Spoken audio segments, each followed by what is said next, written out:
Here we go.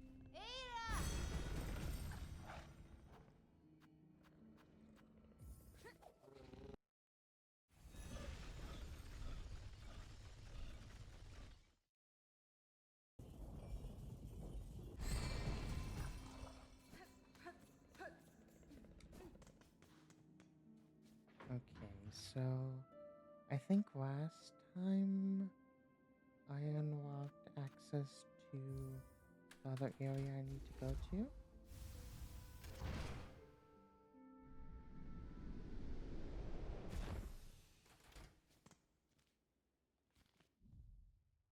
This probably isn't the area though. Yeah, it's not.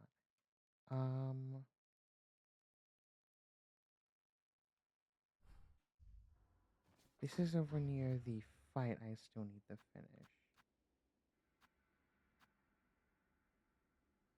Maybe this one. That's near the one of first shrine. I think I opened a thing over there last time. So I should be able to get access for that.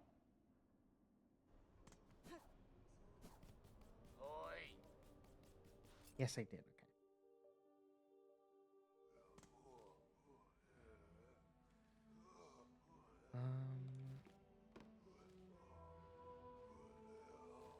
Yeah. The X over there with Spywalk. So basically, I'm just continuing to go around looking for um, the music box thingies.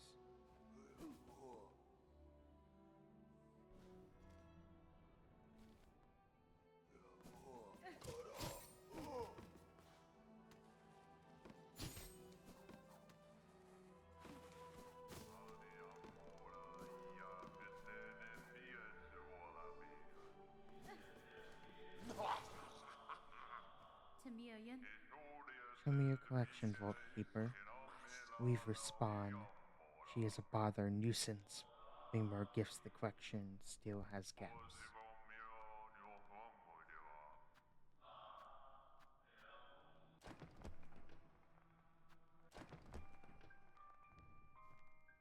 Okay, so there's still some ones I need to collect.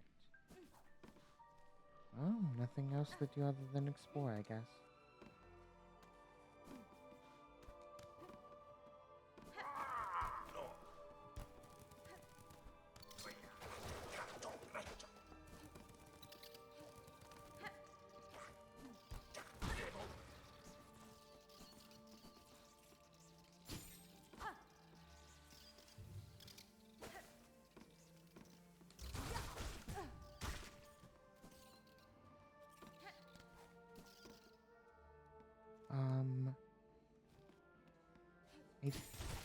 Oh, I think I got the one over here.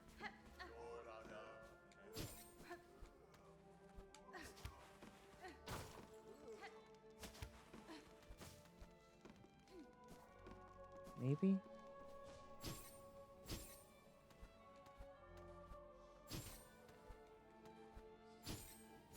Oh, no, okay, I get it. I get it.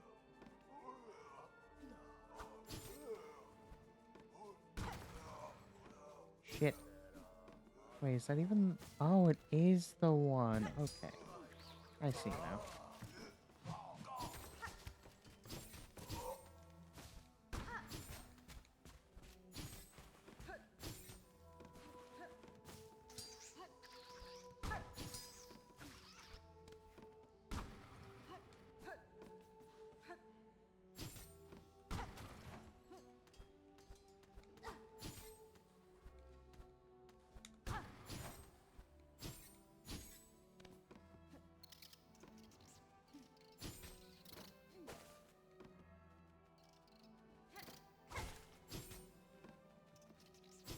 gotta be something up here, right?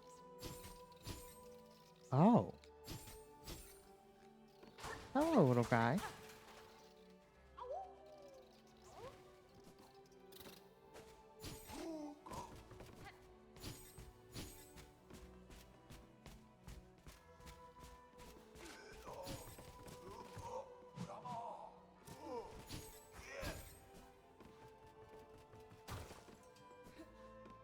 Hmm.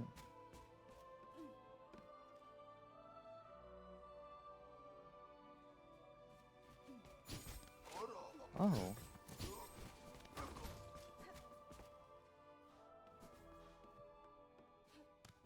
Oh yeah, and this is the puzzle room.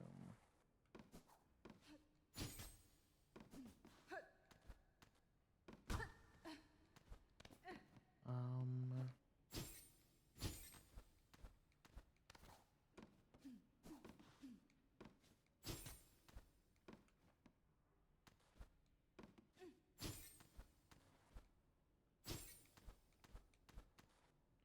Okay.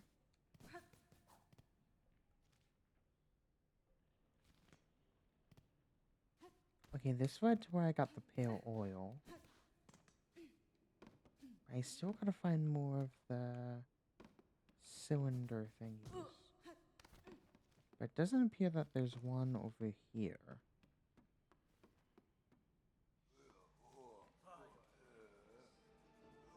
So down I go, I guess. Oh.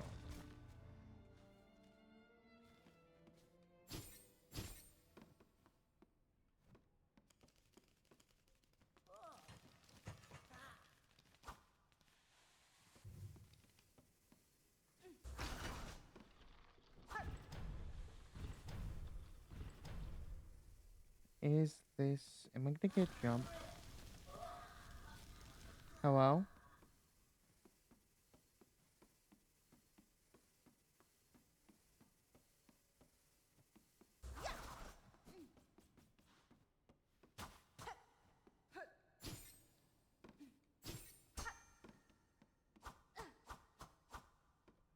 I'm so confused.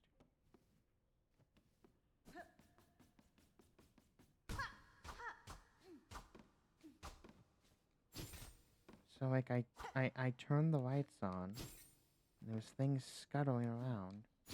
Like, did that do anything? Huh.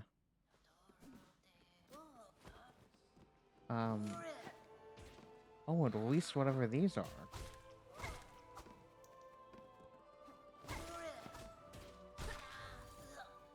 Hmm.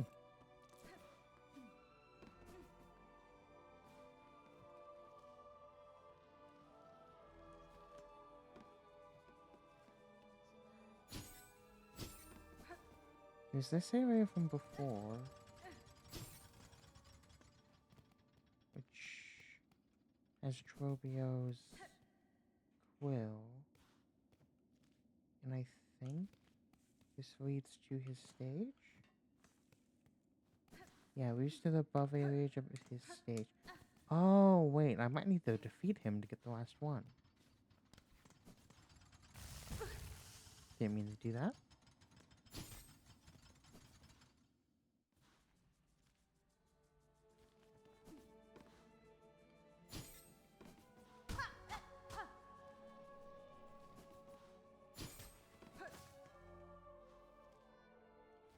Did I do this? Apparently not.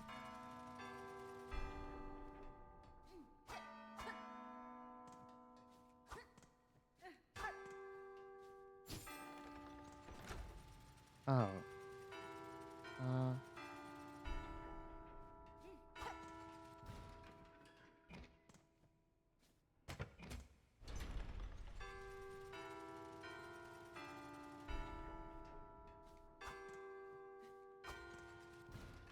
Is...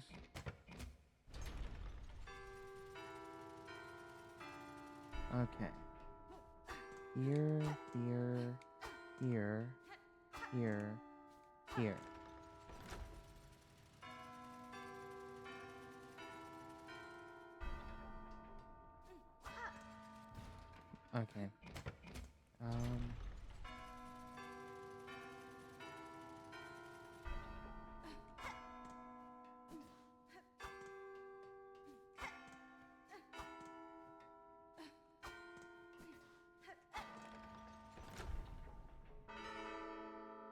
Nice.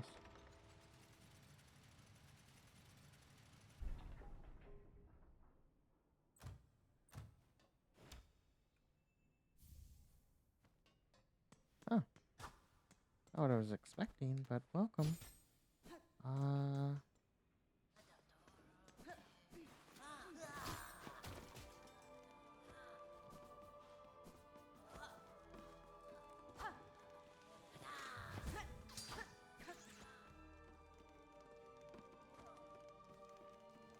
So I actually, okay, I have to do that from the other side then. Hmm.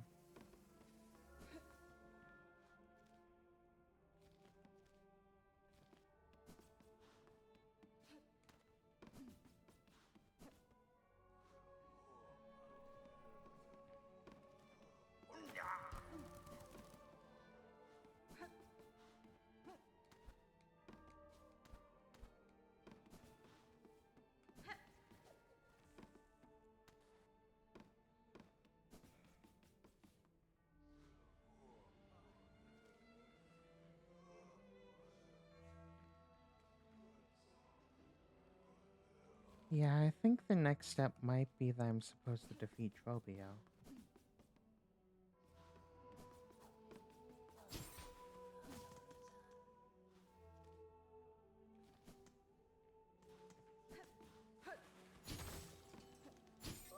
And even if it's not, I've still been meaning to do that anyway.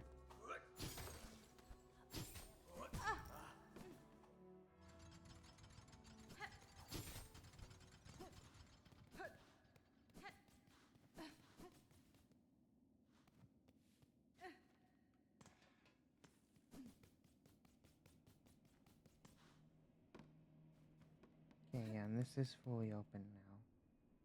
I'm gonna go get myself a safe point on the bench where I die. So I gotta rework my kit.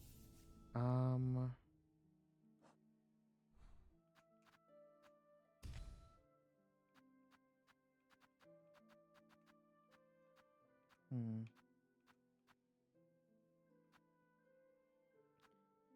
Okay, those seem like pretty good choices. Ooh, as far as a red tool goes, should have more to make some of these, but I don't know if they would be that useful on him. I think that, yeah, I might as well do straight pin. And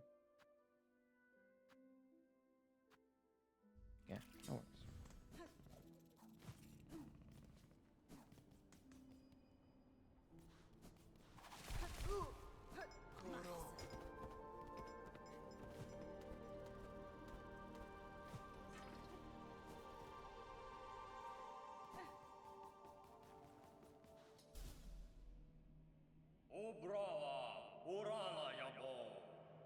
Oh, oh, drab and trembling scribe. Scribe? Yeah, I think that's scribe.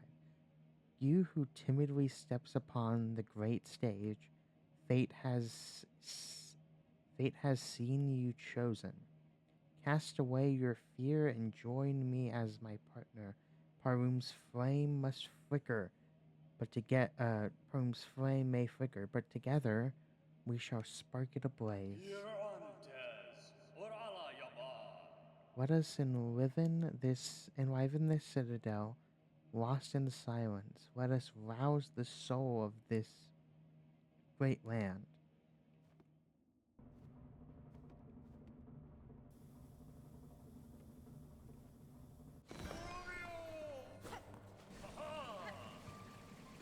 Oh, oh shit! Okay, you're fast.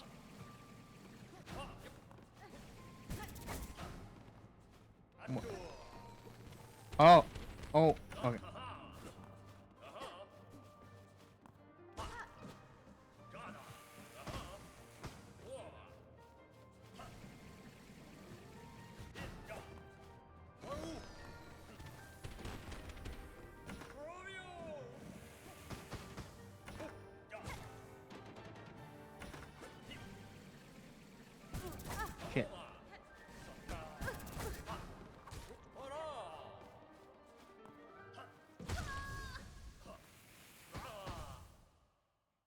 Did not expect for him to be so fast.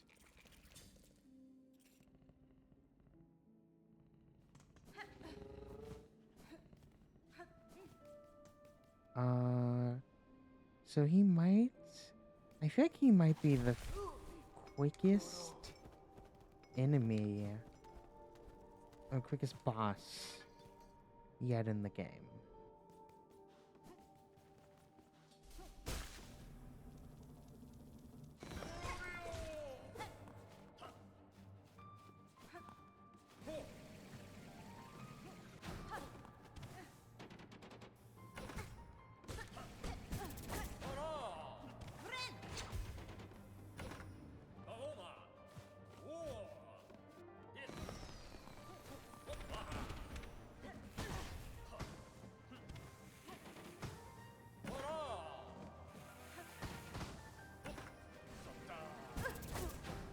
What the hell? Oh. Ah!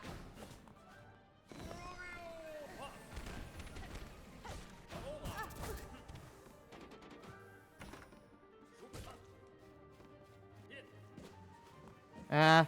Okay. Oh.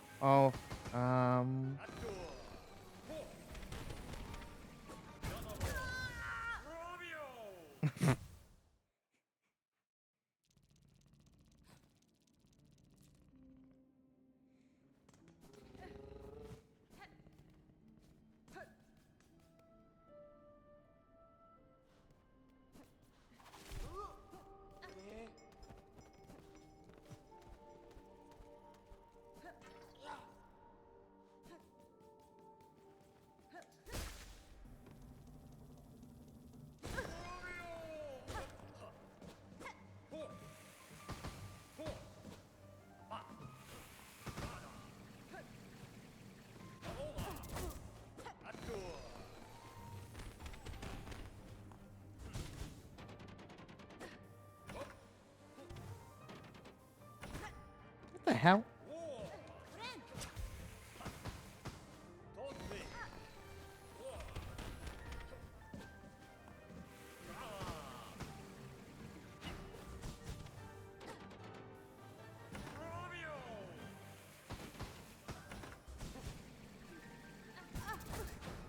Shit.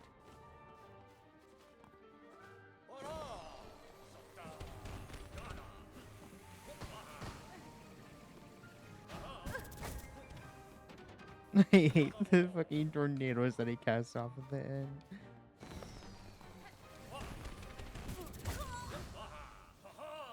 Okay, I see us. We need to rework my kit. I'm gonna beat him. Reaper actually be better, Loki. It might be. Okay, so yeah.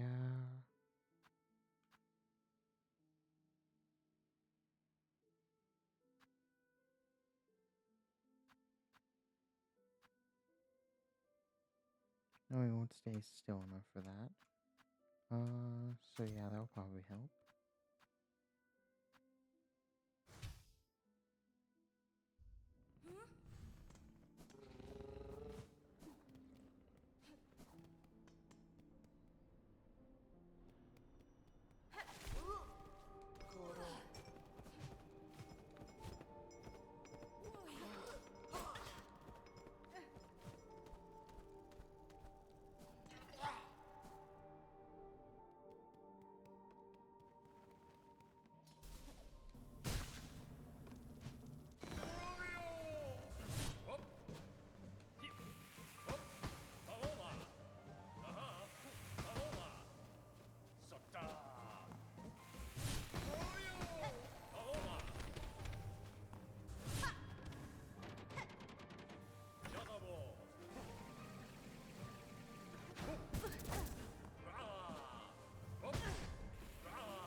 Okay, what the fuck, bro?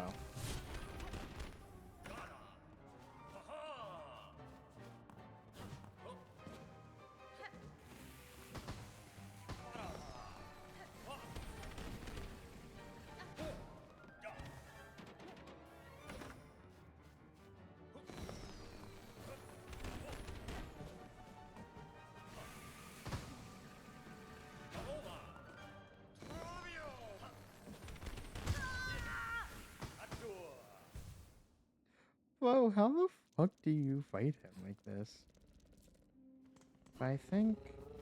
Okay, Viper has the biggest single heavy attack damage output. Of how little I can actually hit the guy, I still think that Reaper would probably work best.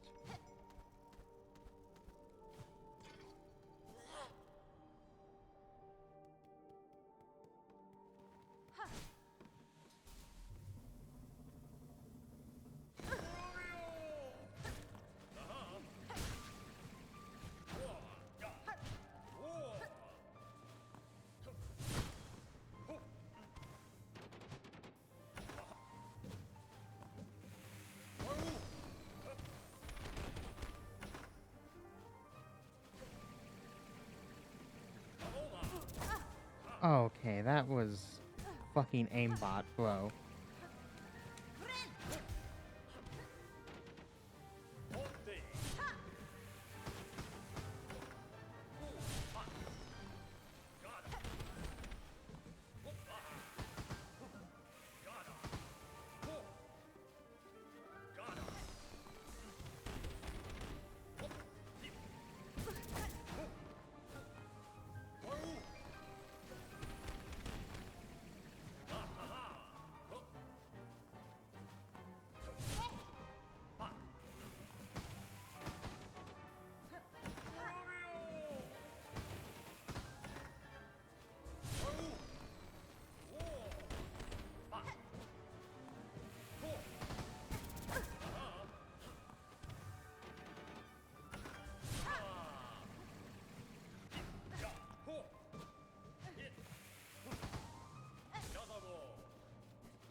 Can you hit the bombs back at him, maybe?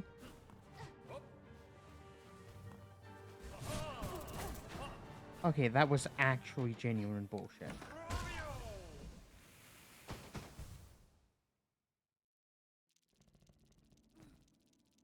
You mean this fucking performer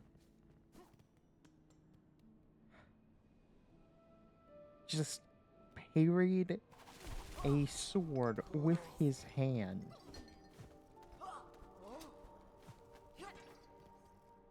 I don't care how much of a special boy he is, he should be able to fucking do that.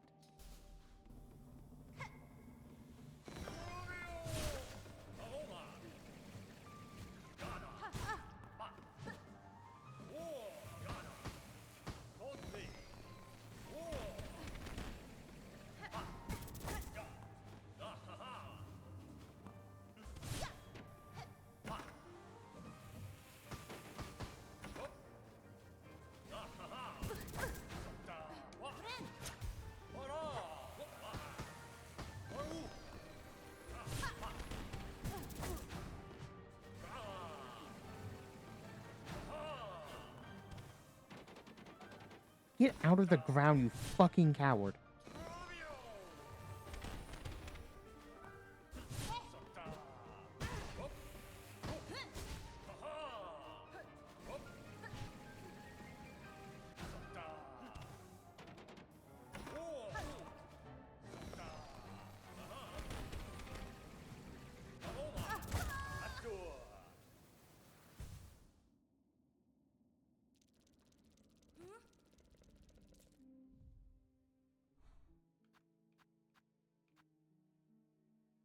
Why the hell not?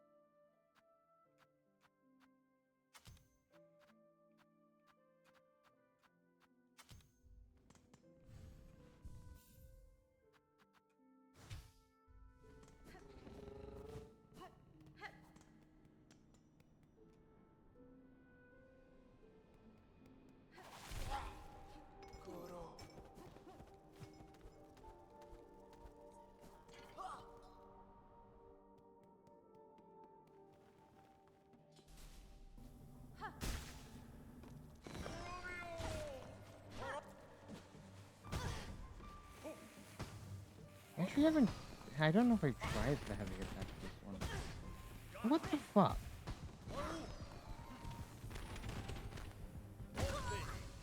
Okay, that was dumb on my part, I'll admit.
Get off your bullshit.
Shit. I was doing a lot better that time, though. Okay, now let me try. Me.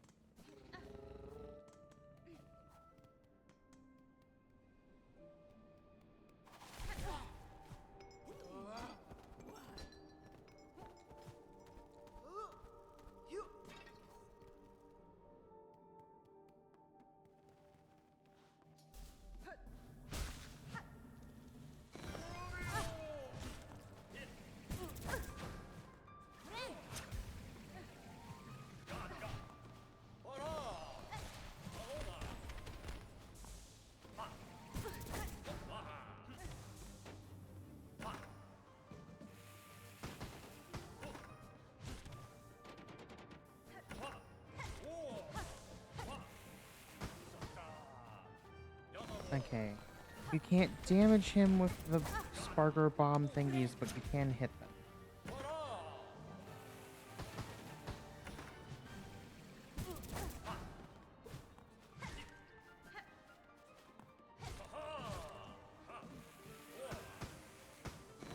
Jesus Christ, she wrecked the fairy godmother if she was a bitch.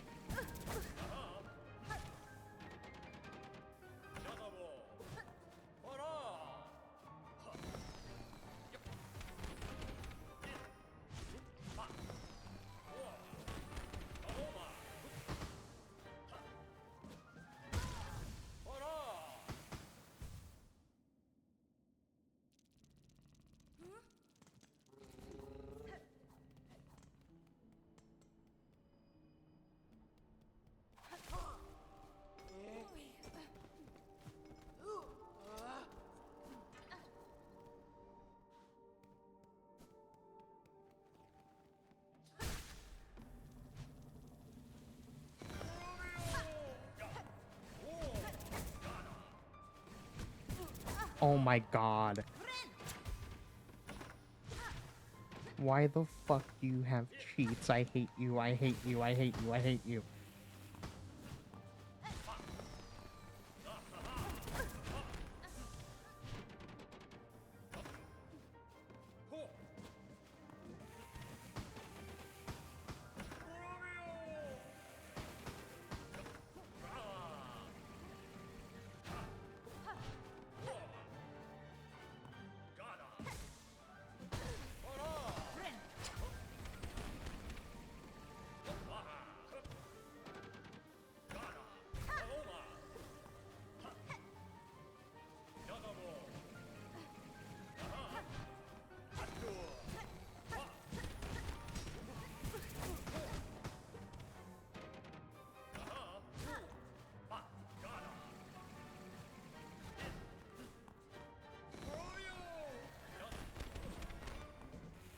Oh! Oh! No!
You know, before fighting him, I thought I was gonna be a fan of him. Now I think I'm going to dedicate the rest of my life to slandering this man.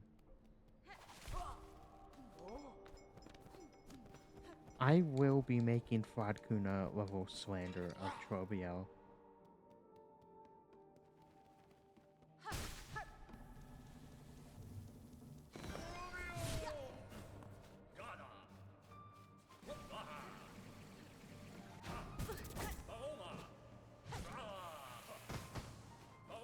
You're such a piece of shit.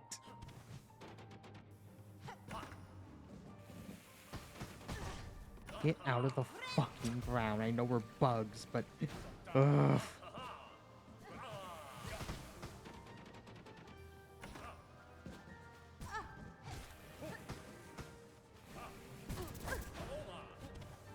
That is actual... Fuck you. Fuck you and your stupid hacks. I don't... Okay, I don't care. I'm using the Wanderer's Quest.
I will be launching a slander campaign on this insect. I like moths. I am a moth, but I fucking hate you.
Fucking hell.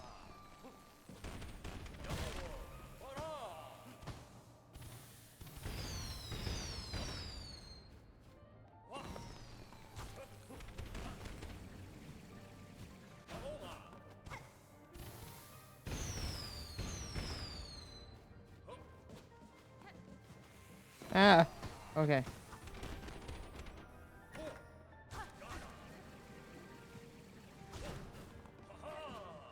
Ah, ah, ah.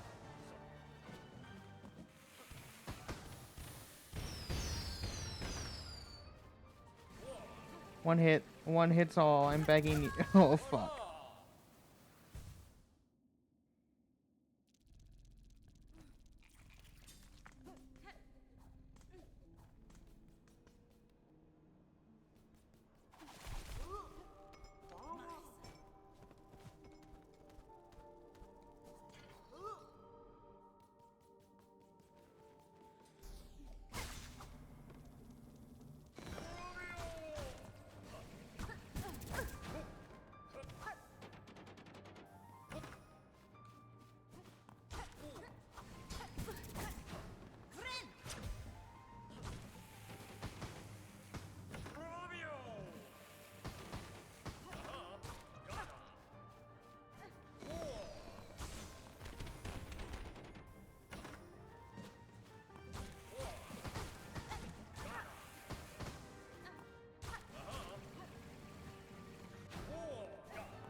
Fuck your spinning attacks.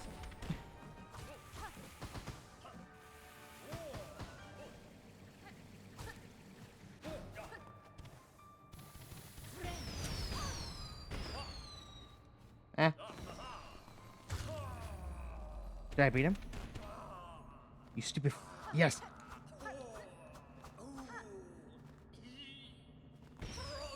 I will be giving your performance a 1-star rating on Yelp.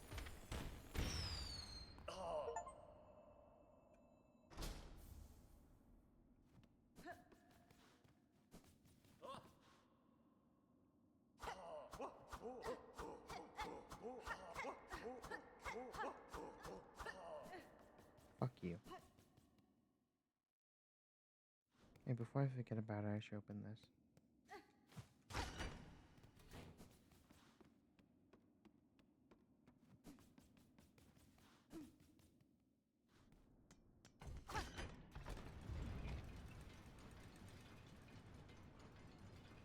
Oh, wait, is this how I finally get that area open?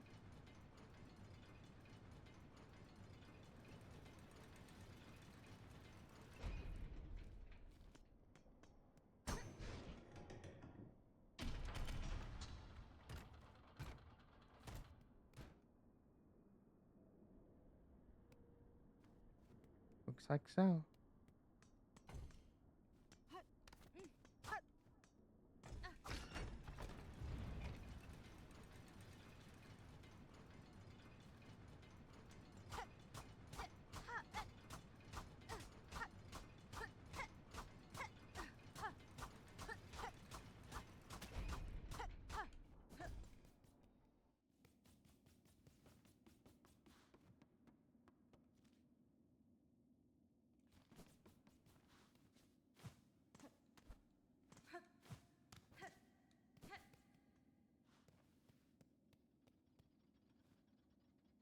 The same stuff as before? Yeah.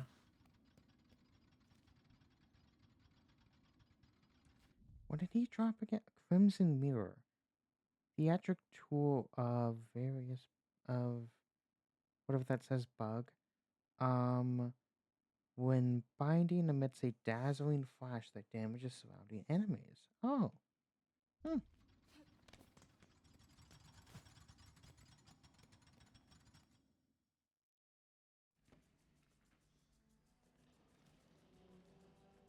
Okay, so there's still gotta be... Oh, wait, I think I might know what to do. It's a long shot, but I think I might know it.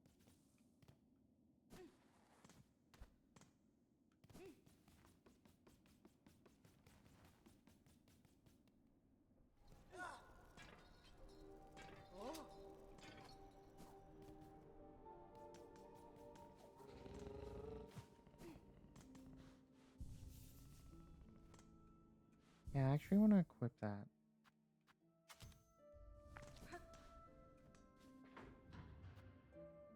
Under works.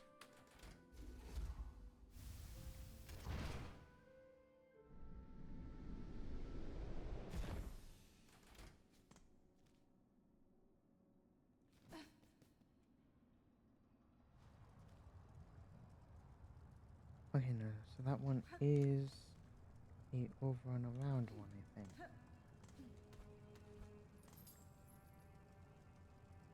Oop. Nope.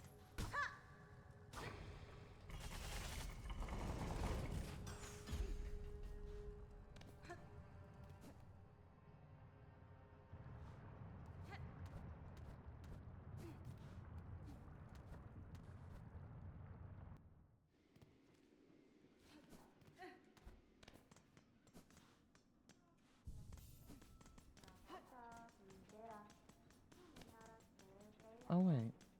She might actually have other stuff that I can buy.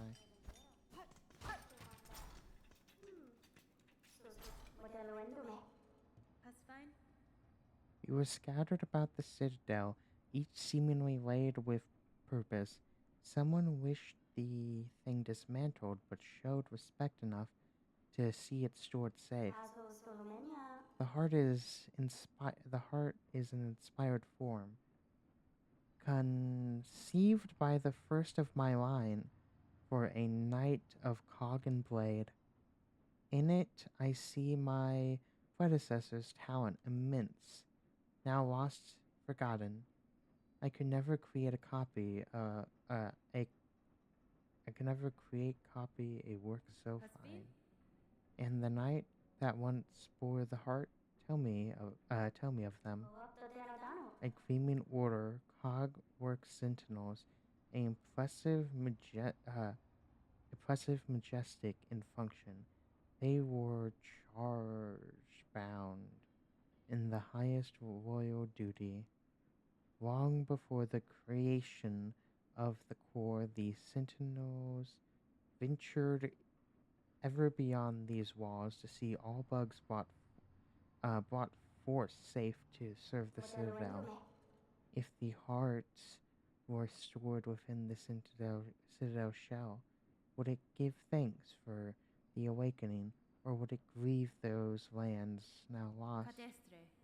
In time, Maker, I may find out. Okay, so this one, it's like the flowing braids, I believe. Attract, make the force store. Make them improve to your own, makes harder and sharper. That gives me better tools. If Redbug could prove their attributes of the and like I would offer them a key to grant access to the chapel above. There are 3 more tool parts to prove. Okay. Hmm.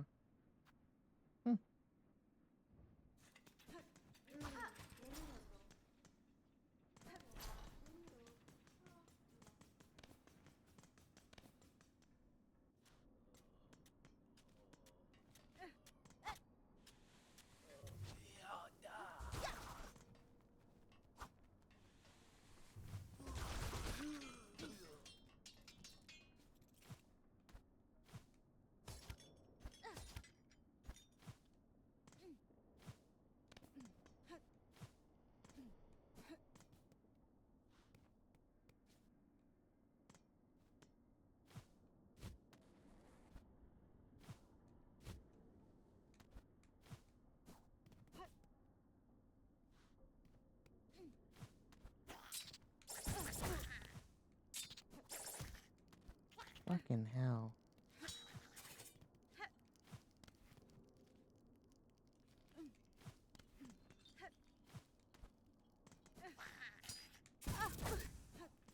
I hate those things so much.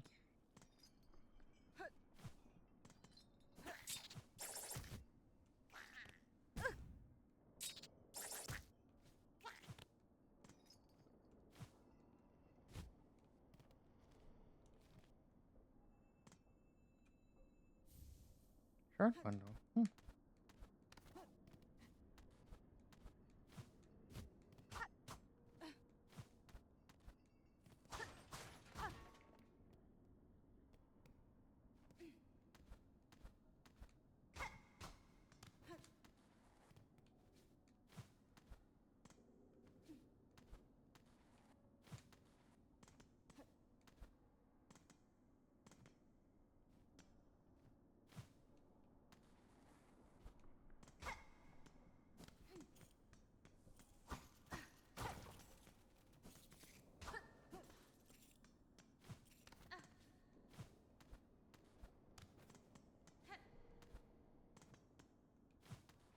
Eh.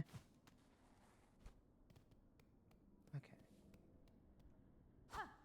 Huh.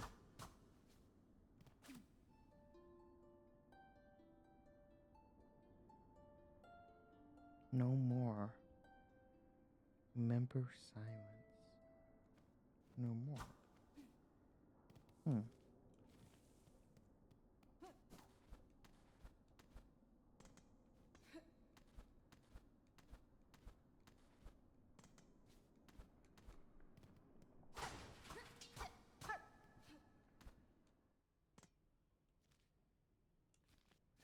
Oh, this is an area I haven't been to before.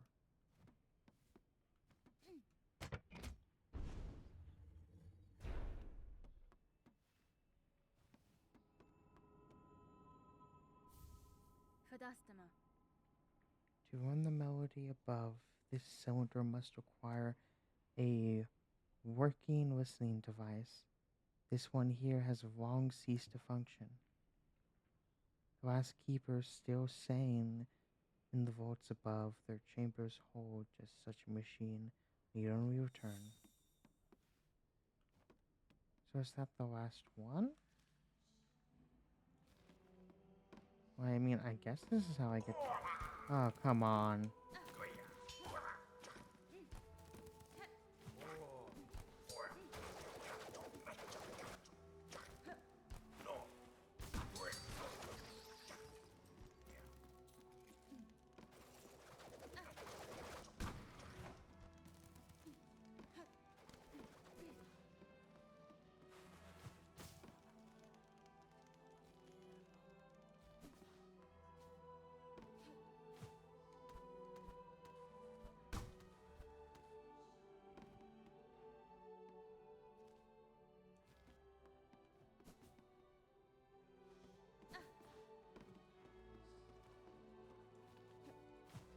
Okay, well, up I go.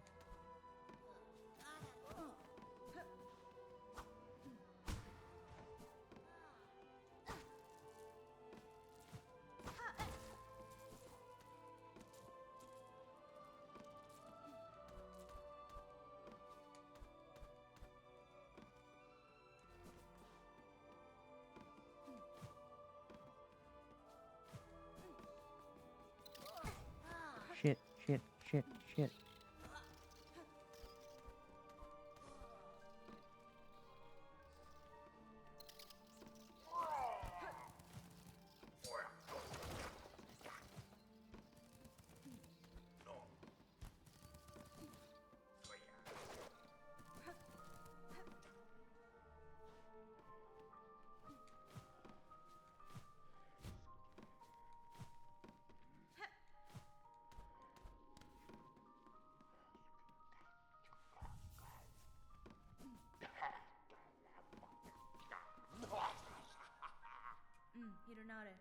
Boatkeeper, I recovered a plasma cylinder in the dark chamber below here. I believe it contains the melody unique to these vaults. I would have you play it for me now. She has visited the Pontfiz's depth and stolen the sacred song? Where is your respect, Weaver Spawn? Our venerable dead deserve better than to have these chambers transgressed by your filthy foraging. In the moment, Vaultkeeper, I have swine patience for your impotence.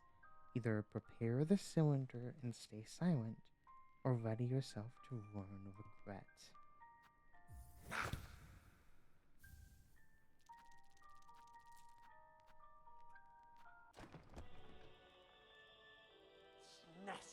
The Weaver Spawn, she has found it.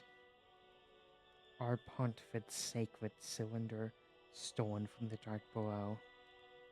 Never states our law. Never must our melody pass to a bug not keeper, but you, foul weaver, would shatter those tenets with reckless ease.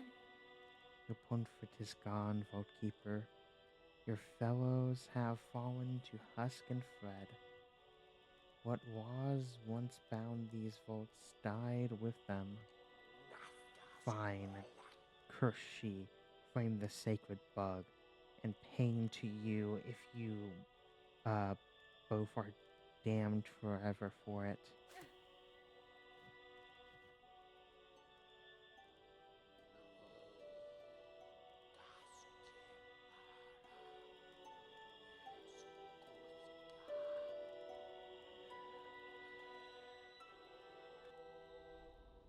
On the Vault Keeper's melody, one part of the threefold melody entrusted to the secretive Vault Keepers. Divine music, the soul of Farum, eternal laid bare, that our cursed age could still receive such blessing. So we respond. Our melody is yours now, held in mind to eerie beyond our walls. Was the warning worth its thieving? Regina Fora. It was, Vault Keeper. And known to me your service continues. Keep the cylinder safe along with any others I may bring.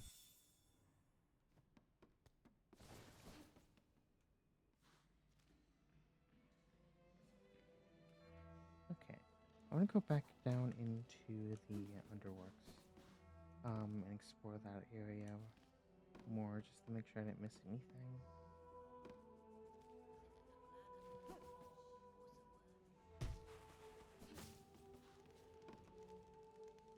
I hear it's over here.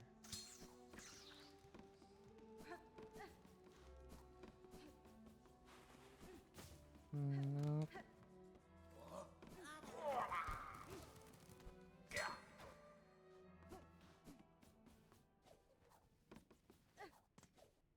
I also didn't. Yeah, oh, there was a bench over here.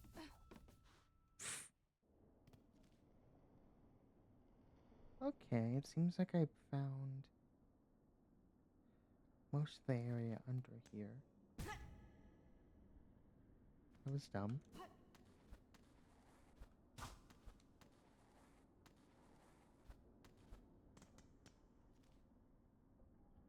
So there's the area over there. I got the shard bundle.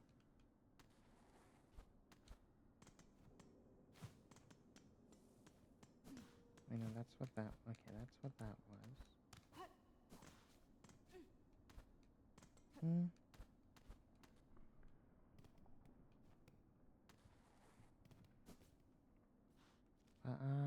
I didn't get to see too much of over here because of these little bitches.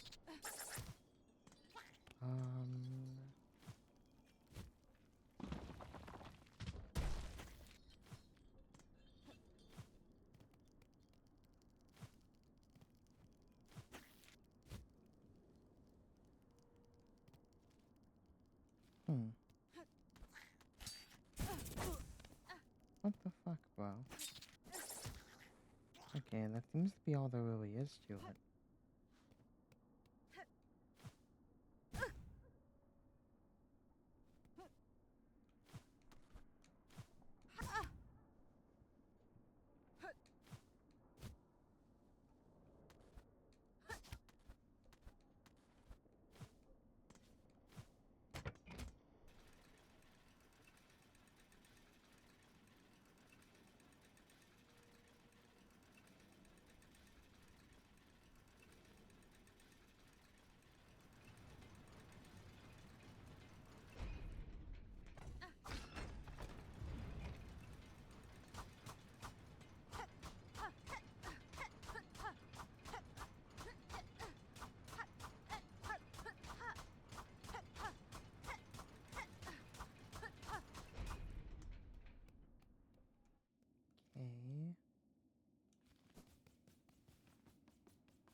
So with that, I only have to deal with the area in the high halls in that fight.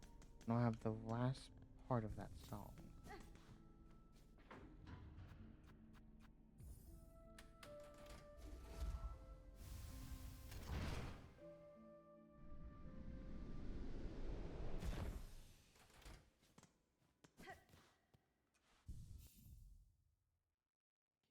Okay,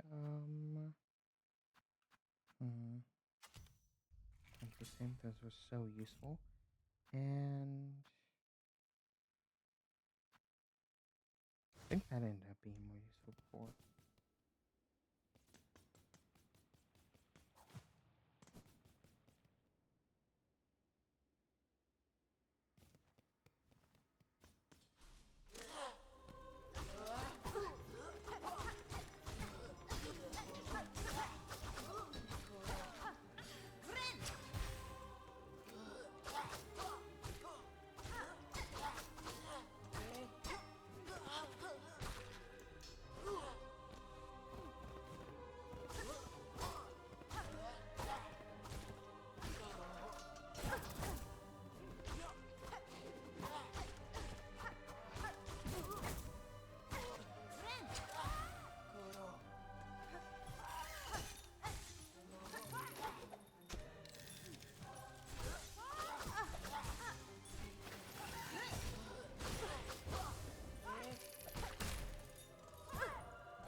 just trying to, trying to beat these freaking things. That could be more useful.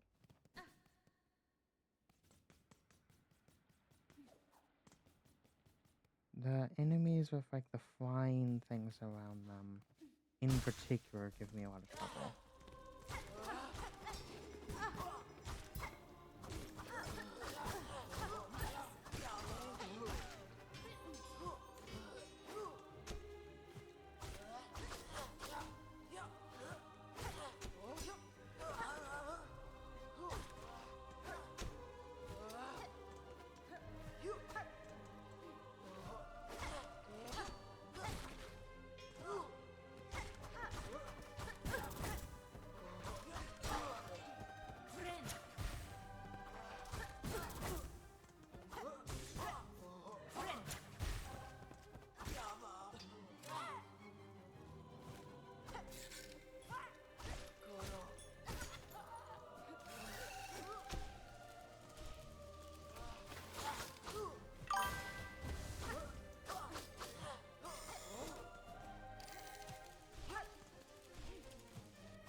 Are you sure you're doing okay? I'm asking because you said currently, which makes me think something is wrong. Just burnt out from college.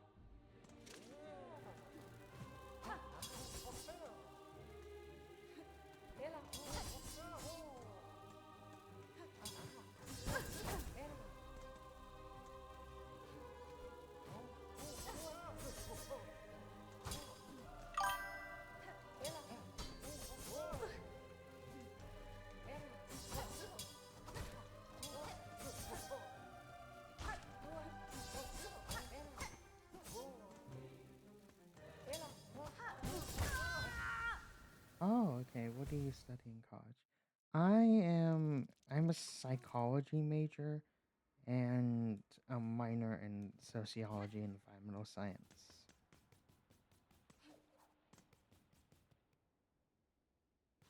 Wait, I should go back because the two I have, I don't have any of them.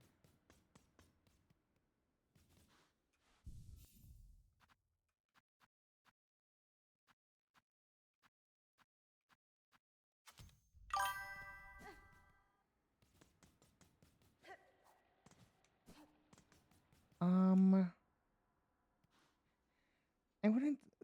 At some level, yes. At some level, no. I would say.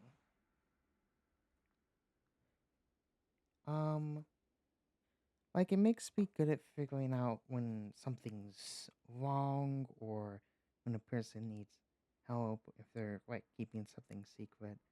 But I'm not able to read a lot of things about people.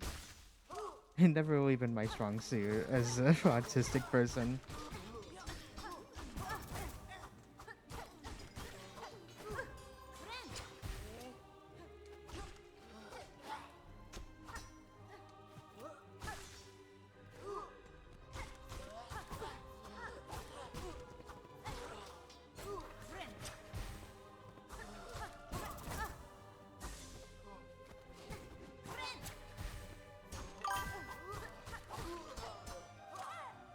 I'm sorry if I'm bothering you, by the way. No, no, no, not at all. I'm very glad to have have a chatter in stream, especially since someone's come in so far. So not a bother at all. Bother at all.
The model looks very nice. Is it eye tracking you? It's having problems. Thank you for copying the model as well. But I've also noticed it's been having problems with eye tracking, and I don't know exactly why. Um, but I think it might be because I have like thin, squinty eyes. Um, so it like thinks my eyes are shut sometimes when they're not.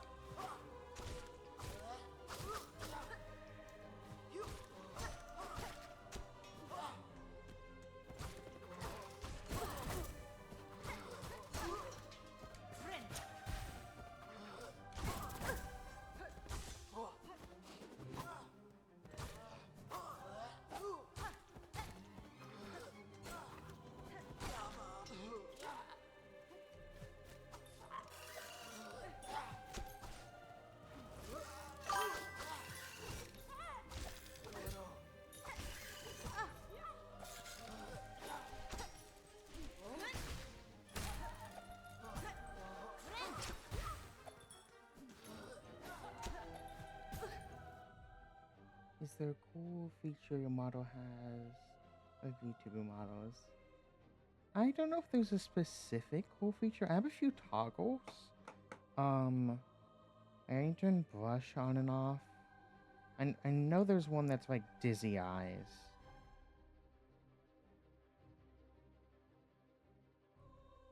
There we go. Yeah. Um,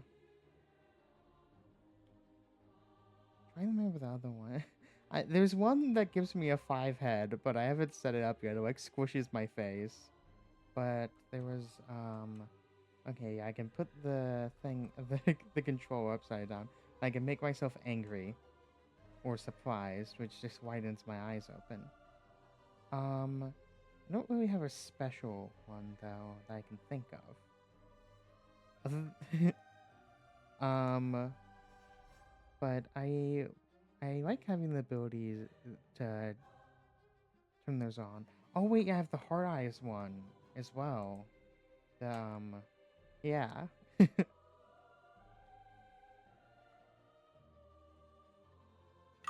I'm gonna turn on that one when the next time I play Resident Evil and see Ada. Did you make the model yourself? No. This is the two twin tails customizable model, which I absolutely adore because it's the only customizable model I've found that has options to make plus size avatars.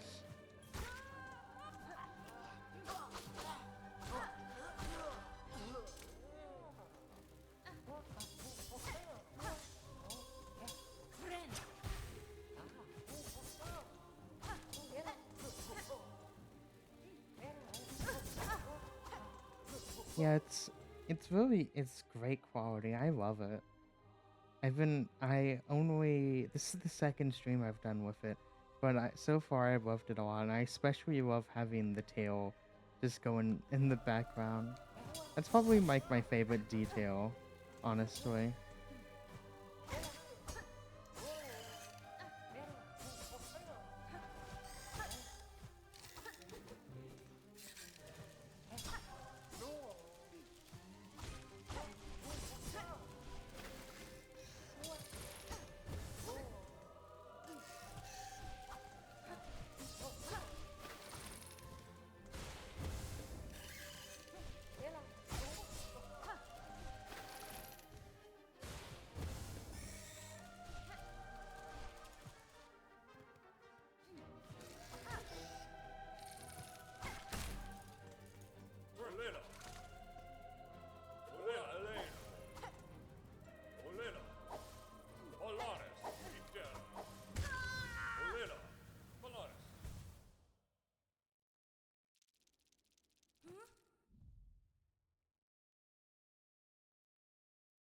What should I change so I can actually beat this? I mean, yeah, I wonder why it's not a bad option. Yeah, actually, let me try that. Um, And this. What other games do you play? Currently I am playing the original 2005 Resident Evil 4, but I have a lot of games lined up. I play a lot of like indie horror games. Um, but I have a bunch of others that I'm planning to do. As far as games that I just personally really like, I'm a big fan of cozy games. Like Stardew Valley, Minecraft, and stuff like that. But like I said, I also really like horror games, especially indie horror.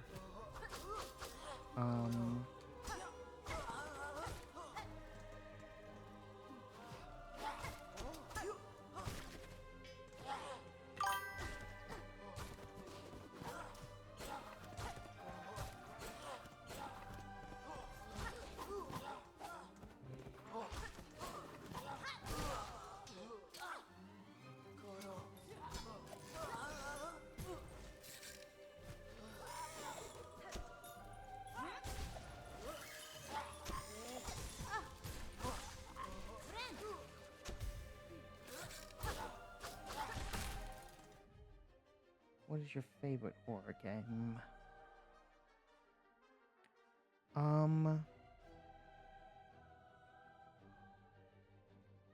I think so far it's a tie between even though it wasn't that scary, at least the first one wasn't that scary. Actually no, yeah, I think my favorite that I played so far is Mouthwashing. The more I think about it, because the horror aspects and the story and the way they tie into the storytelling I really like. But I played a indie horror game called what is it? The Complex Found Footage, which is like a backrooms game, and I had a lot of fun with that. It's once you learn that there's no real like enemies that attack you, it's not quite as scary. But it's a lot of fun, and the level design is like really cool.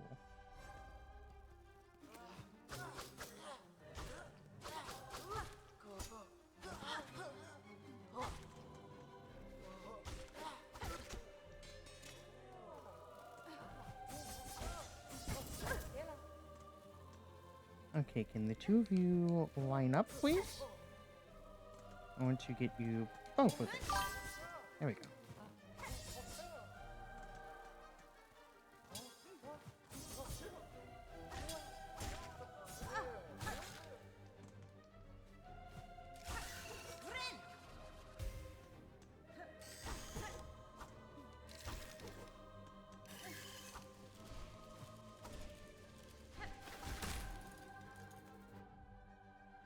What got you into streaming? Really just watching other streamers, especially a lot of VTubers.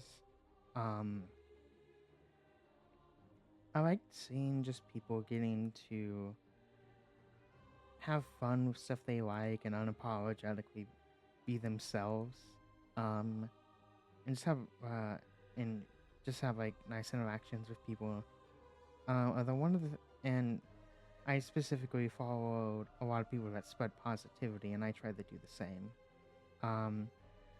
Plus, it's funny to me, to it's funny to me to just randomly go batshit crazy sometimes on stream, or like say something unhinged.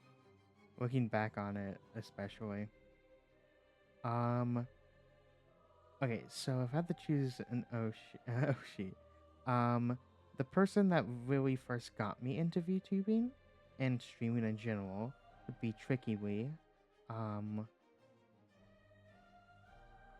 Absolutely great VTuber, very chaotic. I definitely recommend her. But the person that gave me the most inspiration by far is Cheeky Dobby, or Chibi Doki. Uh, by far, I spiral to that level of batshit insane autism.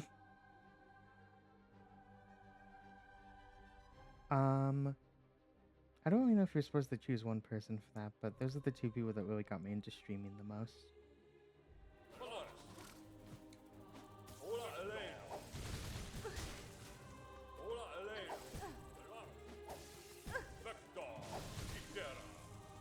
I'm being juggled.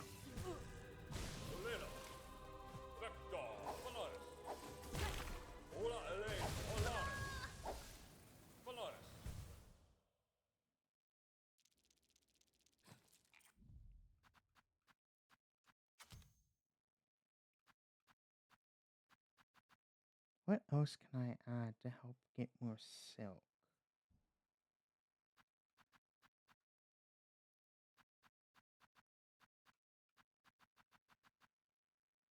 Hmm.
Feel free to ask me stuff too if you want. Okay. He's. I feel like Team Cherry just added more flying enemies just to just to mess with people.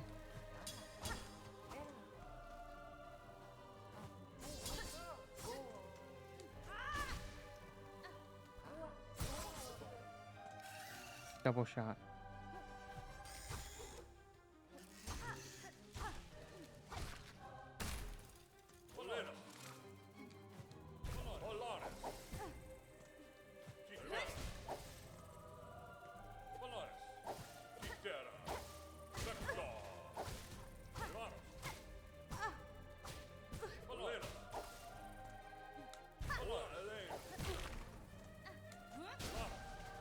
Shit.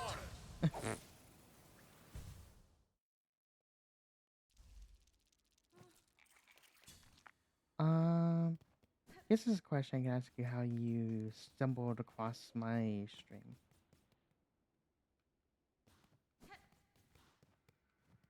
What am I even supposed to do with those fucking guys, honestly, though? Them and all the little flying fleets.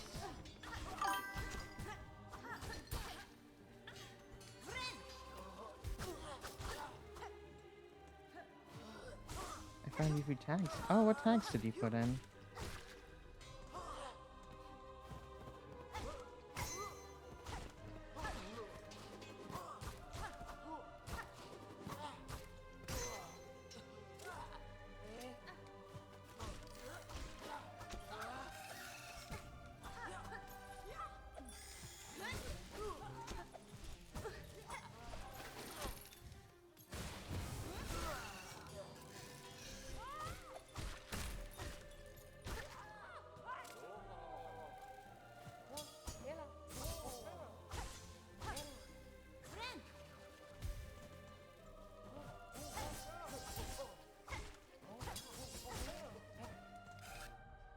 The neurodivergent tag. Hell yeah.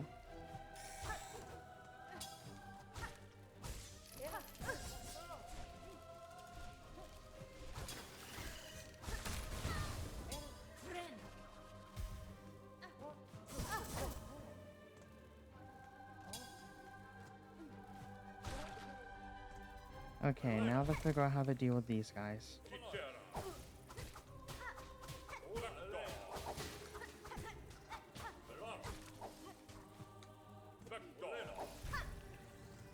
I didn't mean to do that. I was trying to do that. And then I missed every single one.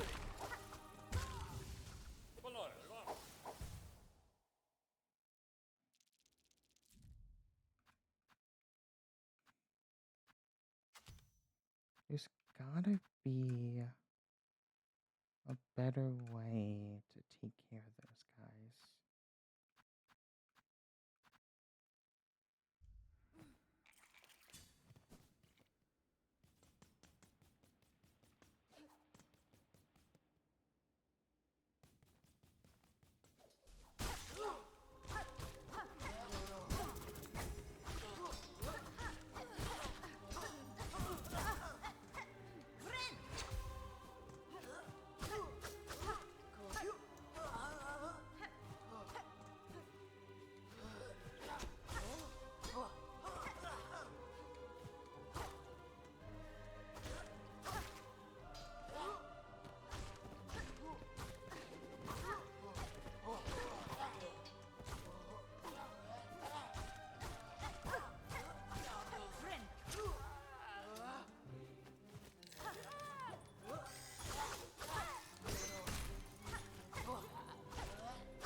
Come back down here.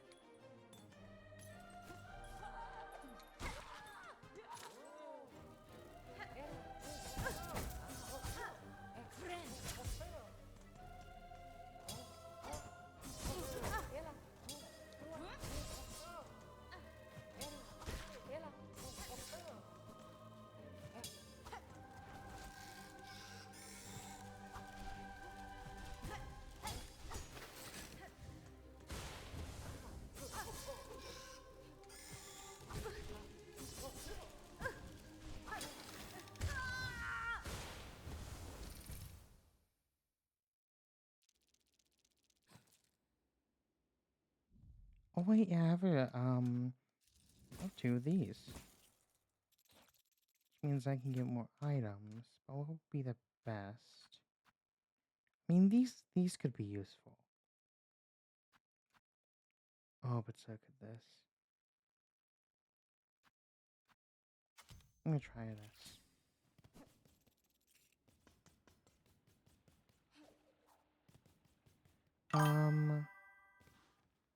What are your pronouns, by the way?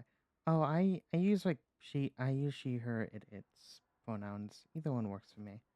Um, and you personally, have you played Silk Song before? Or are you like into the game, or is it more something like you just stumbled across?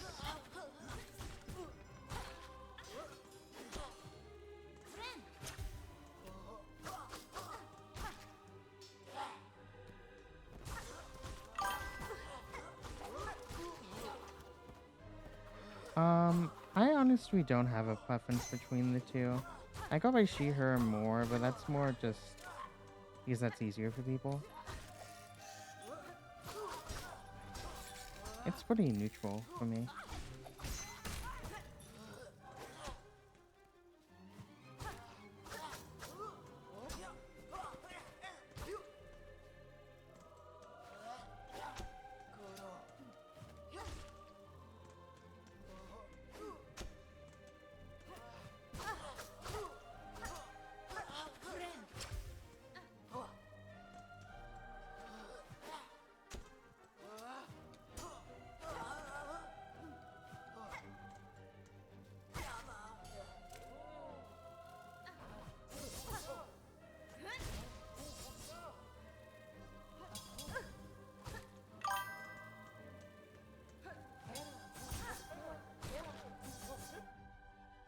I've seen a bit of gameplay of Silk Song, but I use Twitch to practice social skills. I watch games I've never played before.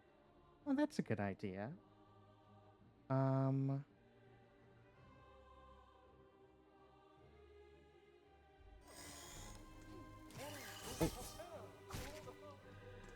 got that.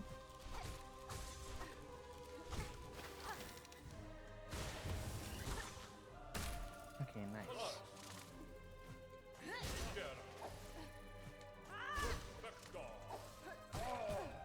There we go, I got one of them.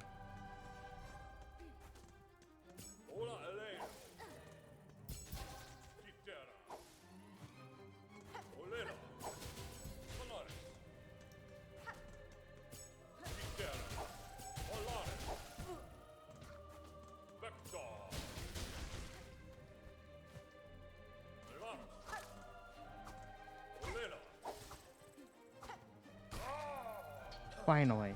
Okay, now it's just the big guy.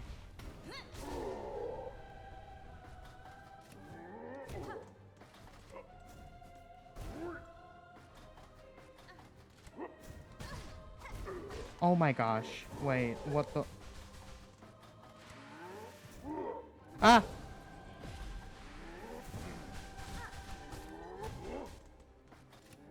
Ah! Okay. Well, I just need enough to heal. Be merciful. I beg. Okay, thank you.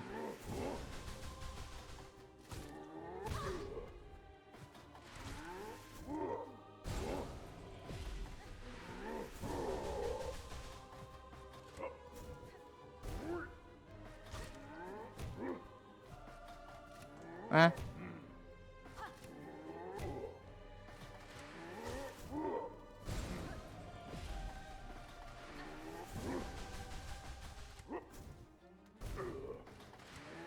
Ah. Ah. Fuck.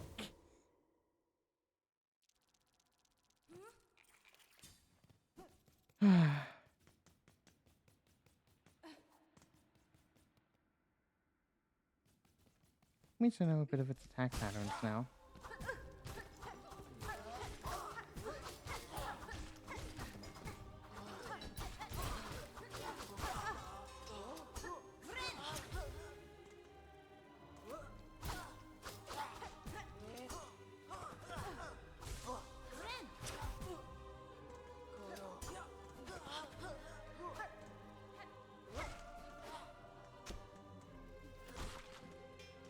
Went straight between the hole in her crescent.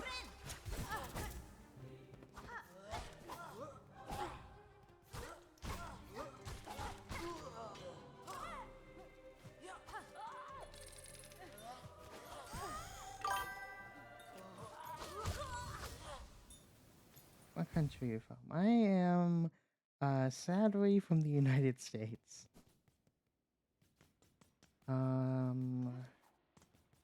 Yeah. I live in the ye old Appalachians. Although I know I don't sound too southern. But I am.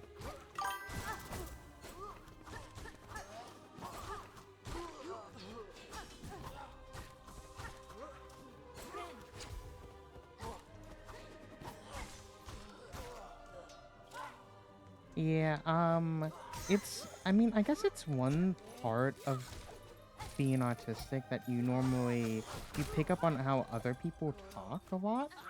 And when I was a kid, I watched a lot of, like, YouTubers that were English or Australian. I kind of just started picking up on how they talk.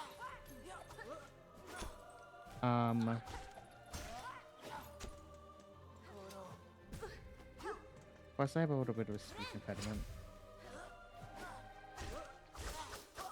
I can do a southern accent, but normally it doesn't come out naturally unless I'm, like, angry. Well, not necessarily angry, but just sometimes when I'm really emotional, I'll just randomly say something that's really southern.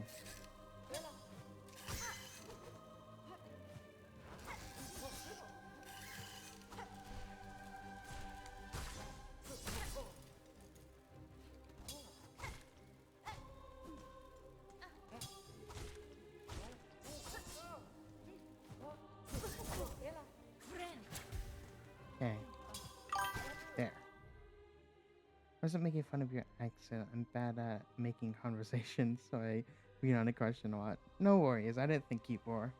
Um, I just know that I don't really sound very southern. At least with the most of the words that I say. Um, I've been kind of practicing doing a southern accent. Not to like do it full time, although I like the way it sounds, but because I've been doing it for D&D characters, and um I have a specific character that I play as that has a southern accent that I've been doing a southern accent for. And I've been running a campaign in which a couple of the NPCs I've used it for. Um, Not particularly. Like I wouldn't mind sounding southern or not. I just feel like I don't really have an accent of my own. It's kind of like a mismatch of a bunch of other stuff, which in a way is kind of beautiful, but also a little irritating for some reason. Not really sure why.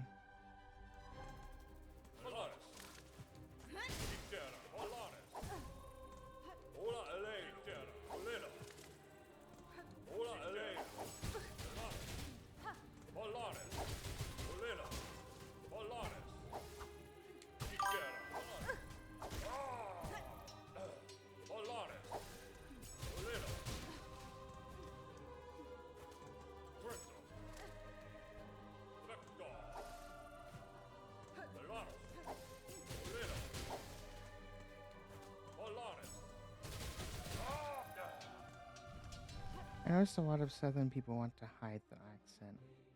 Yeah, that is a pretty common thing. I think it's because, well, it's partly because of associations of the South with like being low class and poor and stuff, which is just just a bunch of stereotypes made by rich people. But I think it's also partly because a lot of people um want to differentiate themselves out of the South, especially queer people, because of like what they've experienced in the South, the homophobia and everything. But I don't view that as being intrinsic to the South. And I've kind of reclaimed aspect of that for myself. Because I really do like the American South. It's just that there's a lot of high-strung assholes that live there. But some of the most genuinely kind people you ever met are here as well. But I think a lot of people hide it because they don't want to be associated with that kind of like Republican mentality of the South, like poor working class, white family with a bunch of siblings and stuff. That kind of like stereotype is what makes people want to hide their accent. But I believe all stereotypes are complete bullshit. If you like where you live, would you move if you could? I am going to move, but that's just because I'm trans and I want to live in a place that has better protections and laws for that. But if I didn't have to move, I wouldn't. I very much like being in Appalachia.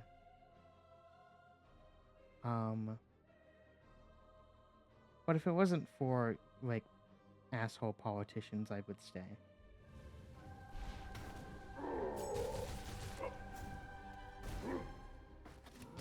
Ah!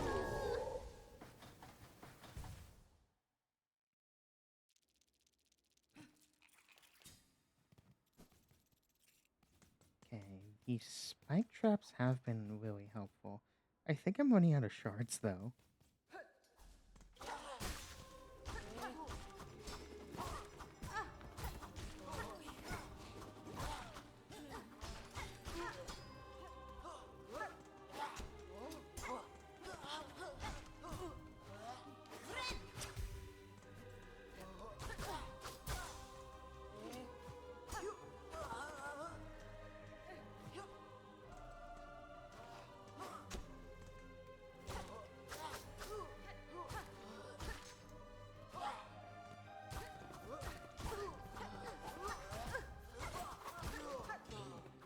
swear, Team Cherry should have just announced that they were making a Souls-like game.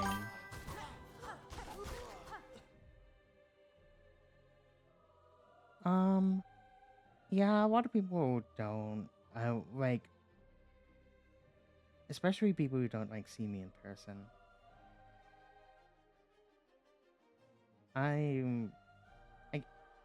Which is good. I like passing. I think part of the reason that people don't pick up on is I'm very outwardly feminine.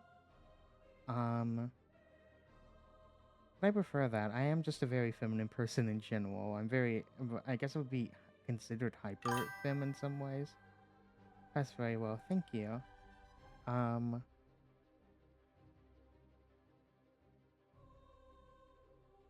I do really like that, and I find that as a compliment. It's just strange hearing it sometimes because I beat myself up about it a little bit too much, saying like that I don't look good enough and stuff.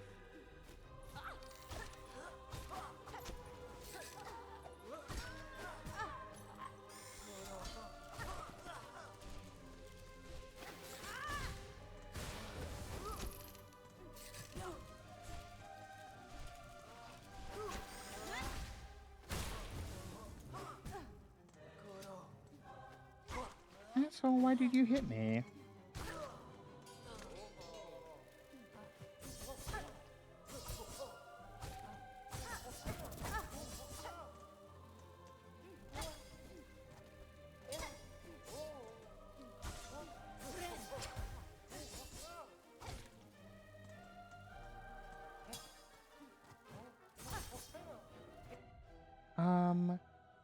I don't think it's insulting. Maybe some other people would. Like, I know there's like a deep deconstruction of the idea of passing that's been going on, like,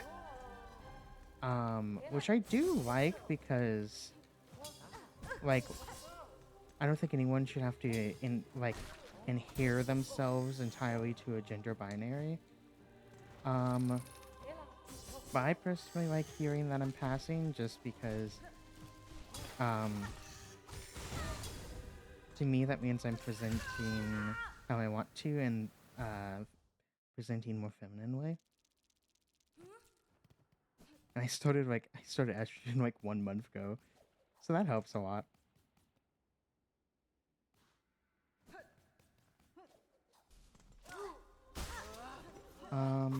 But yeah, I personally don't consider it insulting. I consider it a compliment.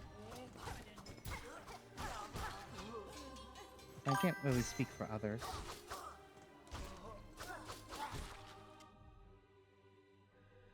I'm not trans, but I think a lot of trans people are very hard on themselves appearance-wise. Yeah, especially when it comes to, like, they really are. I feel like a lot of times people are even harder on themselves when it comes to voice. But then, like, half the time you see someone that's like concerned that they're not passing, and they're like you didn't know they were trans at first. Like, I had a friend in high school. I thought he was a cis man for like months. Until he like talked about how he thought he wasn't passing. I'm like, I thought you were cis this entire time. A lot of trans people are way too hard on themselves about passing.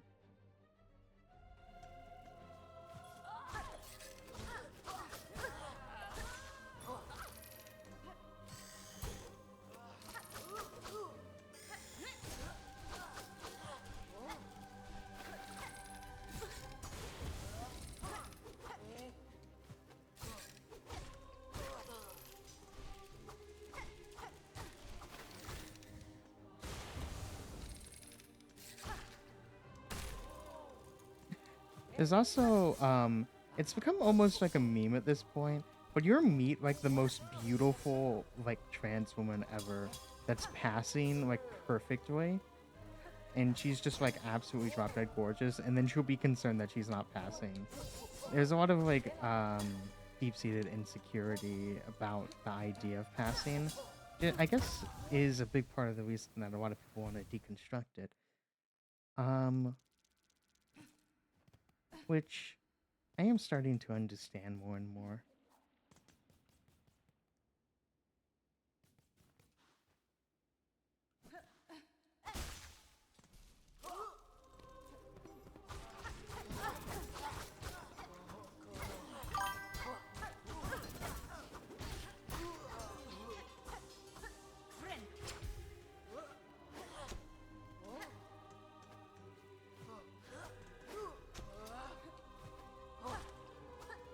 Oh yeah, I understand that you were just asking because of the tag. No worries. I mean, that's part of the reason I have the tag there.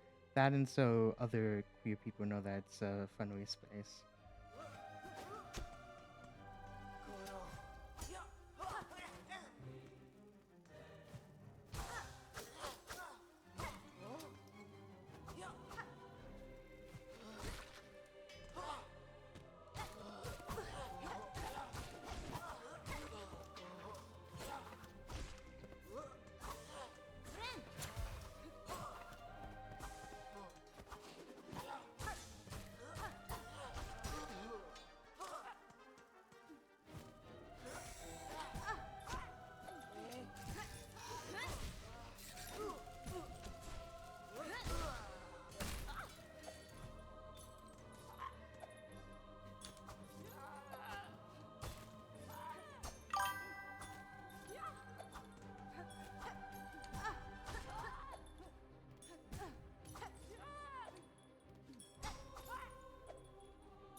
Favorite guy because entrance people want you to assume their gender and pronouns. So I was clarifying that I was going to default she her, but didn't because of the tag. Oh, okay. Yeah. Um, I know some people like want people to presume. Personally, I'm more like, regardless of what anyone looks like, just ask them. Even if you're like very sure they're a cis person, it's just polite. I feel like to ask most of the time. Although I know there's a lot of people who don't agree with that, and they want people to assume because like the person just assumes and gets it right. It's very euphoric.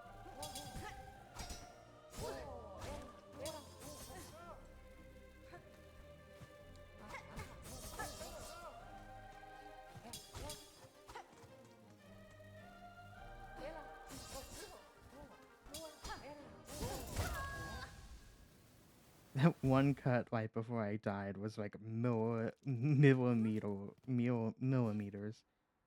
like from hitting me. Um, I've only been on it for about a month, so I haven't had many of the effects, but I've had several of the emotional effects, and it's really like calming. I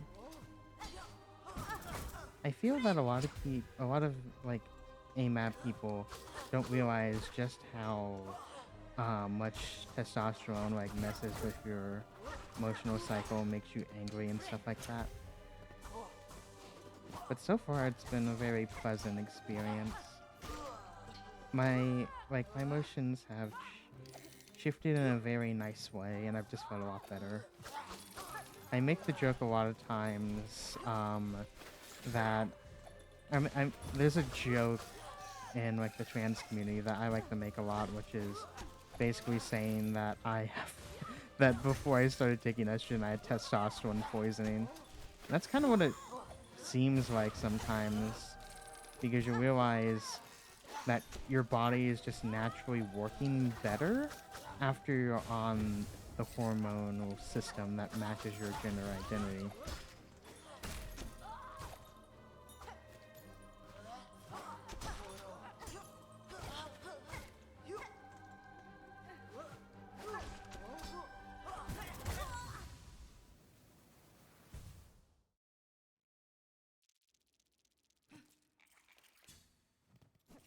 One thing that I do, one thing that's probably gonna, it's gonna happen soon, like around the 3 month mark, is that, despite like obviously not having a uterus and everything, when you take estrogen, you have like monthly period like symptoms. Um, because basically when testosterone has like a 24-hour hormonal cycle. So in like one day, you have your entire hormonal cycle if you are on testosterone. While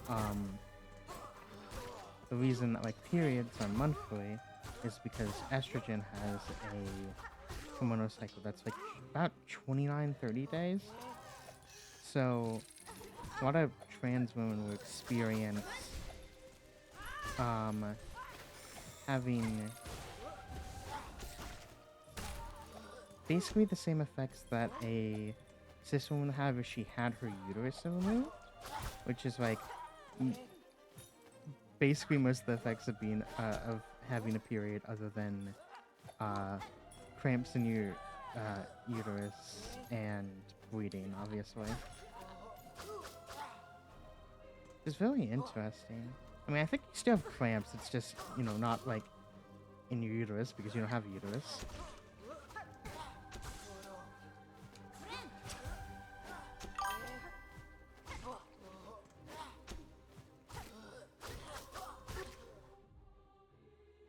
I'm glad you're happier. I think the most important thing is being happy.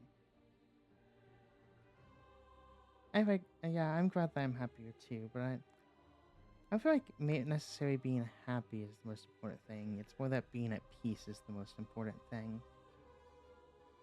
Because I feel like happiness is, in general, kind of a fleeting thing, because you always go back to like a baseline of normalcy. But peace is something that you can have no matter what, if you're like in tune with yourself enough.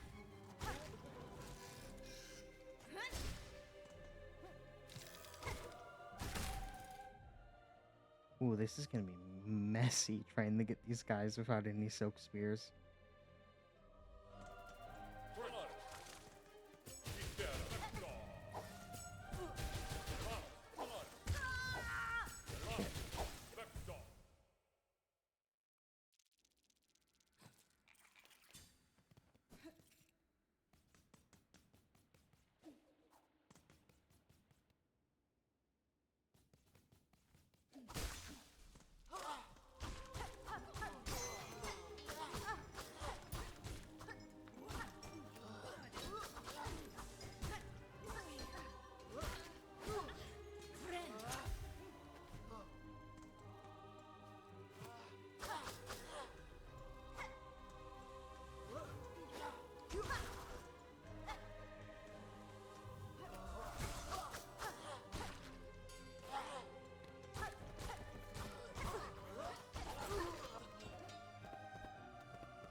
I think you can be happy without like being overly joyful. For example, if someone has their dream job, they might not be outwardly happy constantly, but if you ask them, are they happy, they would say, I'm happy.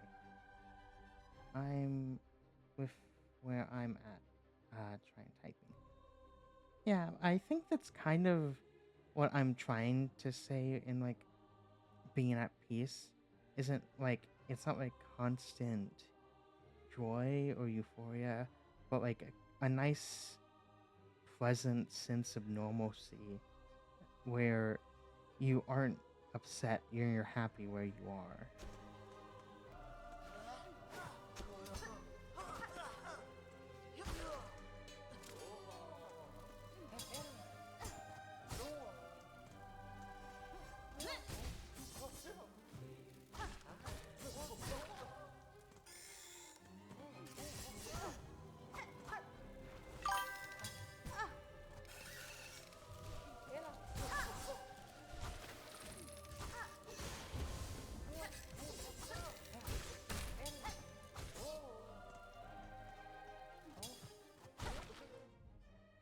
I guess to me being at peace is on the scale of happy rather than separate emotion. Yeah, I feel like just that and feelings in general is a very complex thing that means something different for everyone individually.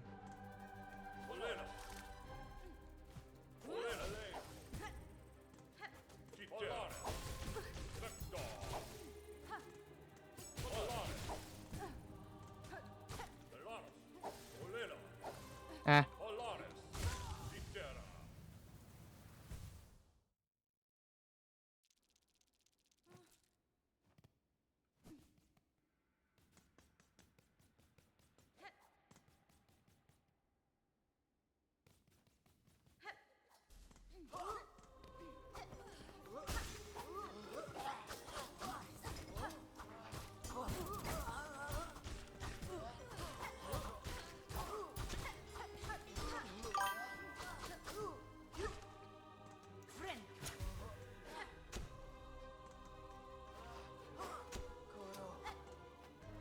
I could be wrong though. You are probably more experienced based on your studies.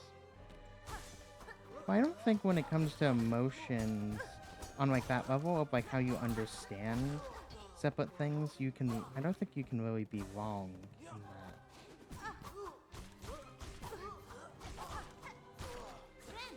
Because like I said, it's very personalized and individual.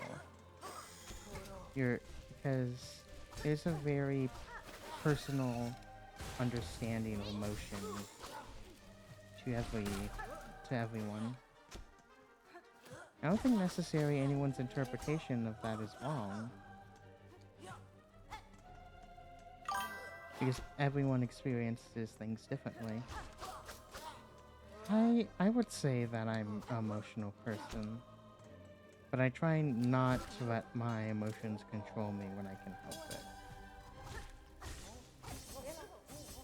So I would say I am a very emotional person in general.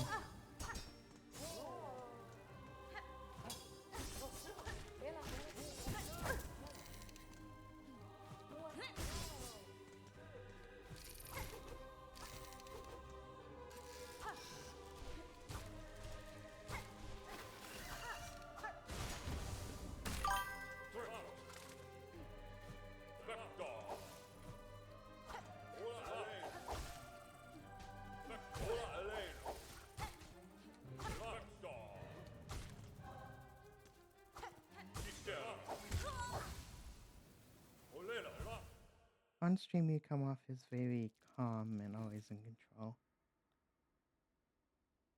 Yeah, I feel like I normally do give off a vibe like that.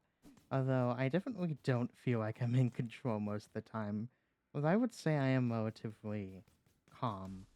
I feel like being calm is very separate from being emotional, because you can be both of those things at once.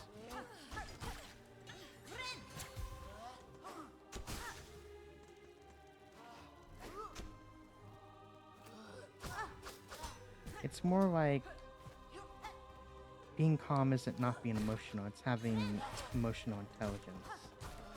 At least that's the way I see it.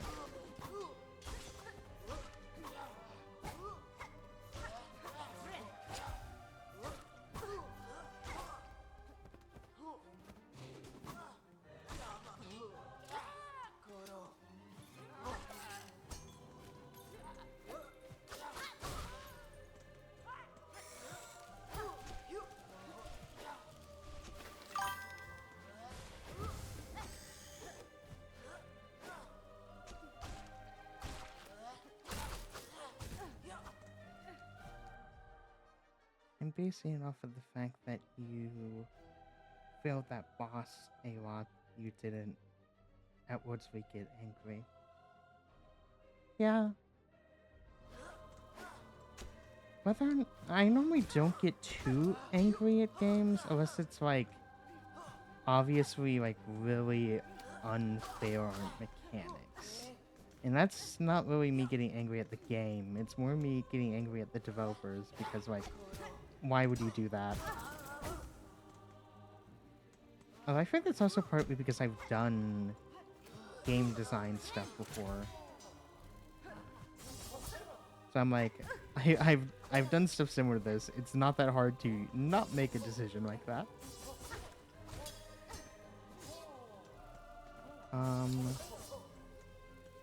I did get a bit angry over earlier when I was fighting Trobbio. I don't know how to properly pronounce his name. It's because he like pulls out a lot of bullshit in this fight. A lot of streamers I think may have gotten angry if they failed a boss a lot. Yeah. I feel like honestly I feel like the only streamers I know that don't do it that often are people who like commonly play Souls-like games. But normally I can stay pretty calm while playing a game. Especially because becoming like angry or not calm honestly would just make me play worse and then make me more upset. So it's kind of like something I intentionally avoid. I kind of like, if I get angry, I kind of like take a step back and I'm like, okay, I need to be dealing with this differently.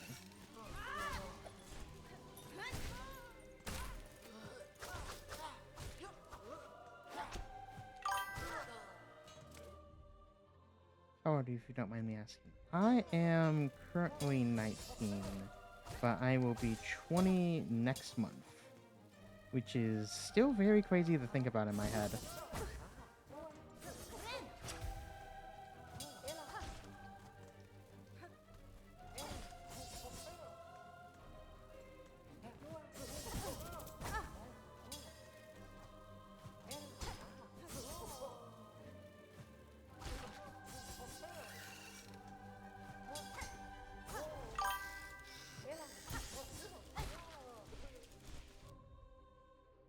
Sorry, I know you weren't supposed to ask a lady your age.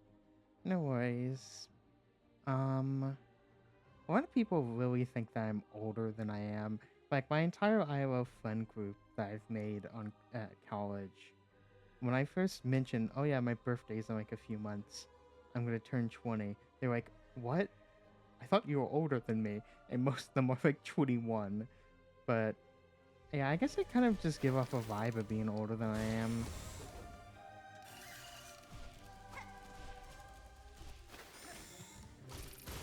But it's honest story. I don't mind my people asking my age just because normally it's kind of funny to see the reactions.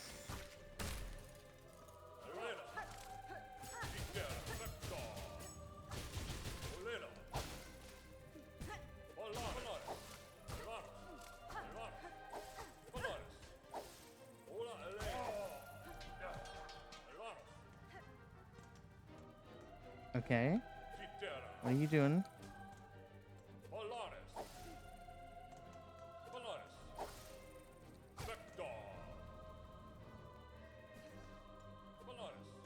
I think I can take my time with this guy and it will be fine. I mainly just want to get enough silk from him to heal. So I can be at close to full health that next fight. If I'm being honest, I thought that the last comment would make you feel euphoric. I mean, it did. I just didn't outwardly say anything.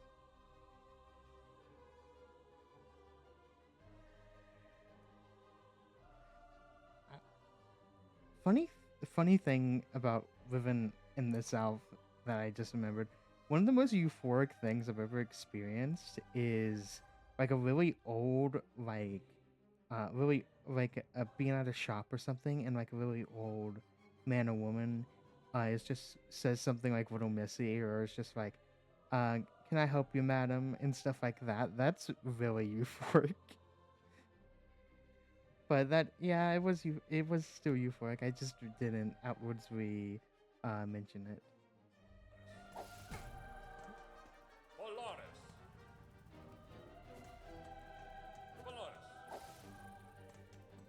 Why do I have to collect all of the cogfight pieces, and these guys basically just already got them?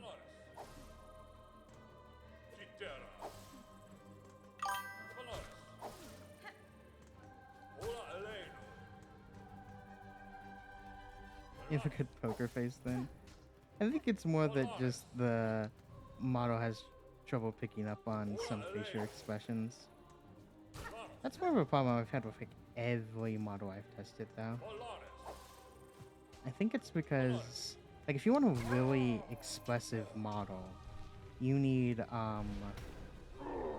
like the really good iPhone face tracking.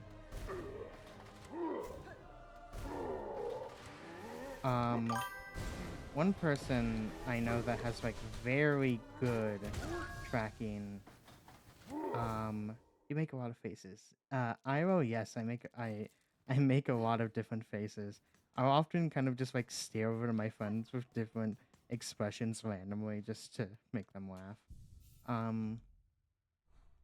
But like one person in particular that I've seen has like out of this world face tracking is the VTuber Rose Doodle. Like because she is a 3D model that's like attached to what would it be? Like attached to iPhone face scanning and stuff.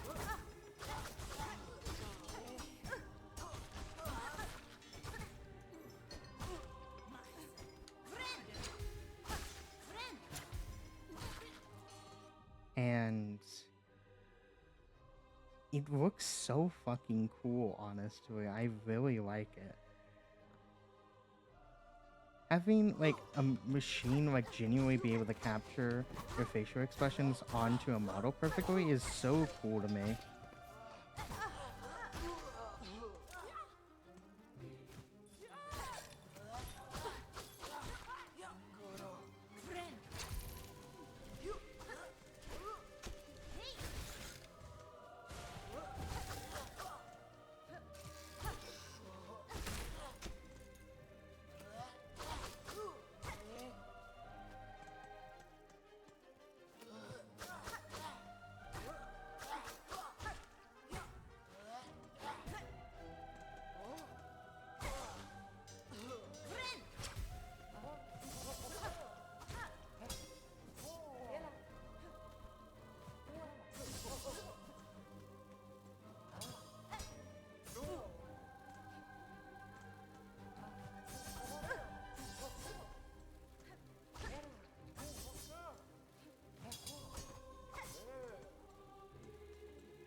Like I'm pale on the tip of his hat.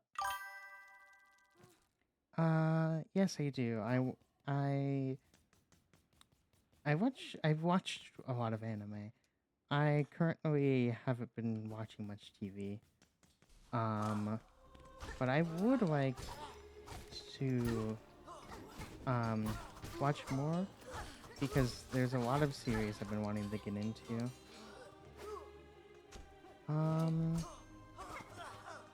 ooh, okay. Favorites.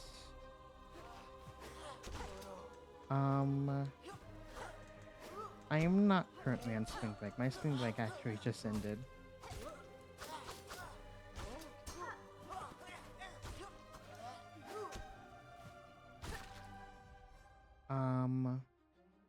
I don't know what my favorite would be because there's a lot of really good options, and I've read a lot of manga as well. Um, One of my top choices would probably be the Apothecary Diaries. I'm currently reading the first light novel of that series actually. Yeah, I did have a good spring break. It was nice.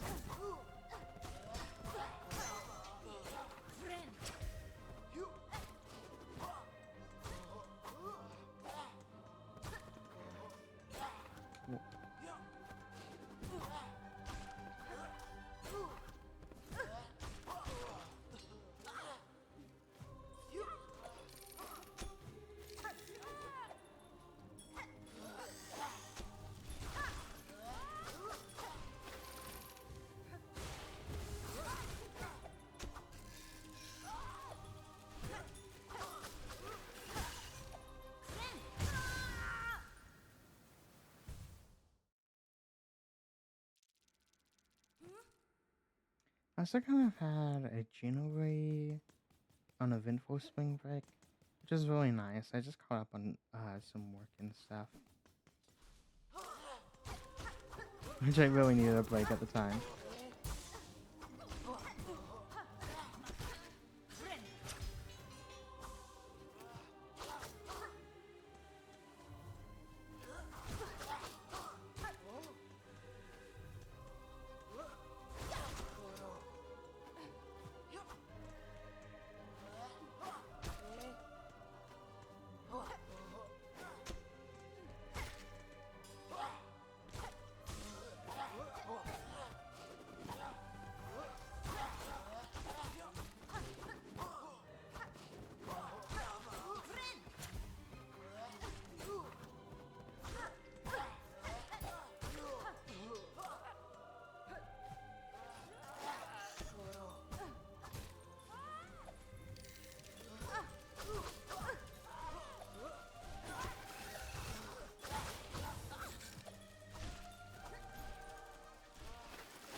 When Team Cherry was making this section, were they drunk?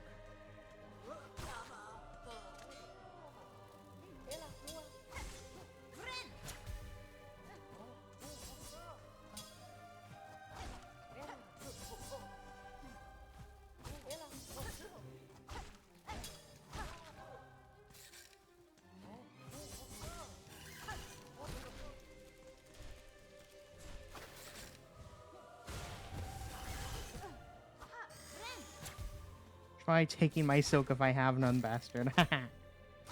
There we go.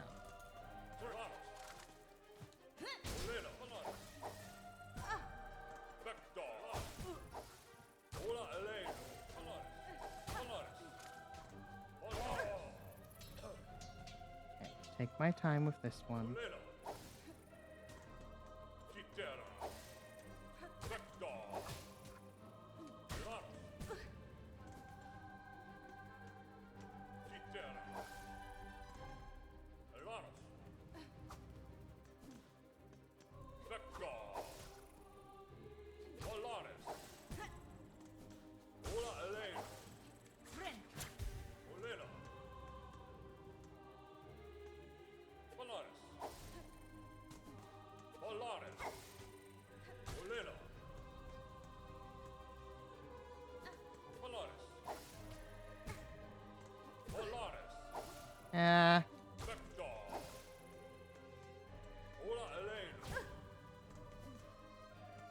Whoa. Okay.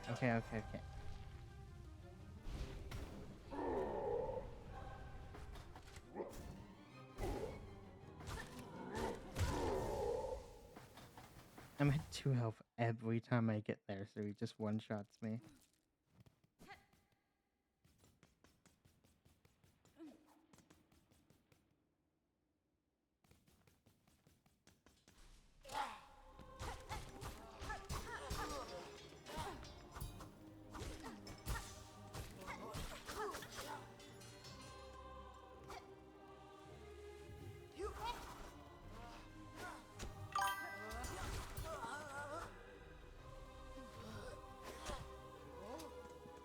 I'm not entirely sure if I have a favorite food. Chicken parmesan is definitely up there, though.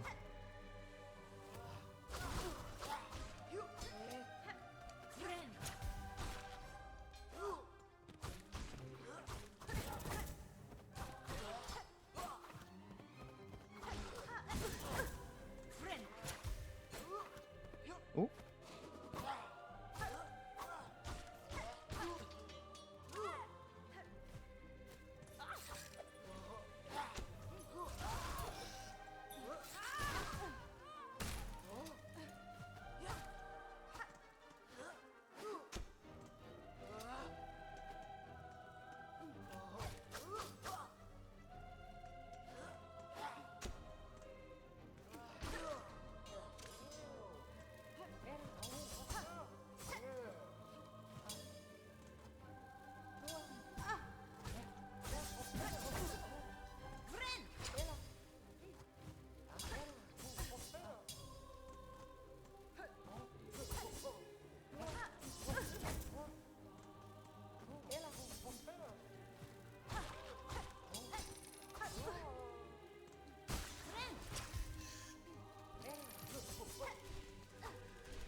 Even though I'm gonna die here, I just wanted to kill that thing. Oh.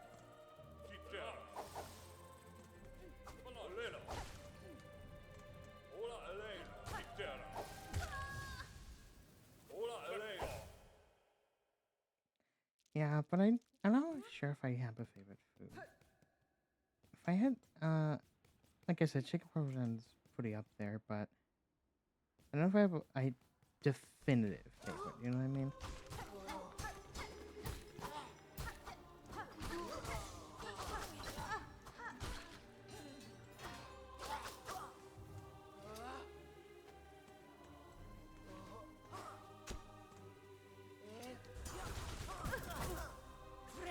How many swords do you have that you can just throw them like that? I guess they're called pins, not swords.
One thing that I do wish that the customizable model had was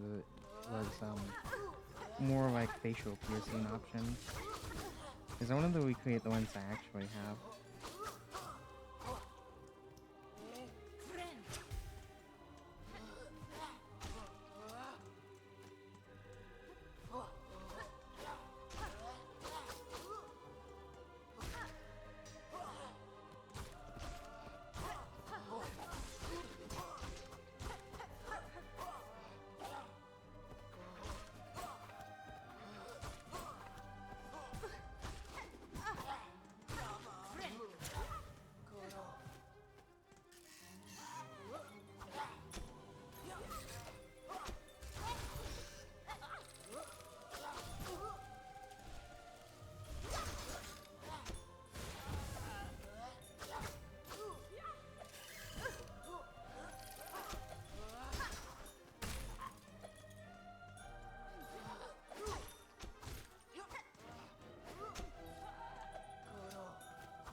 Yes, I do DM for D&D.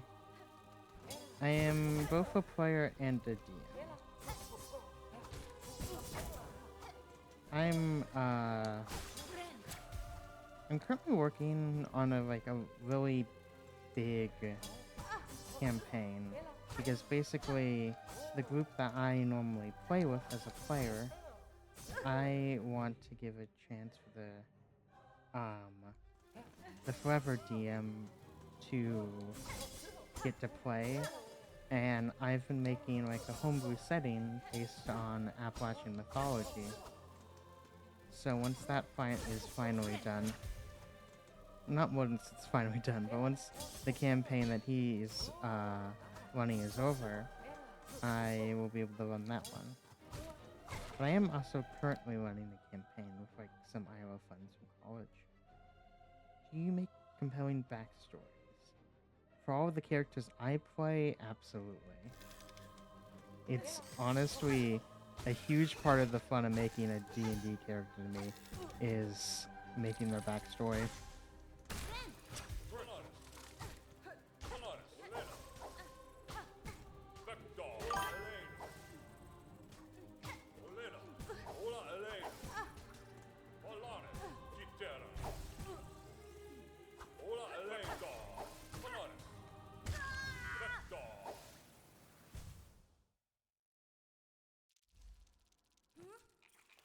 No, I asked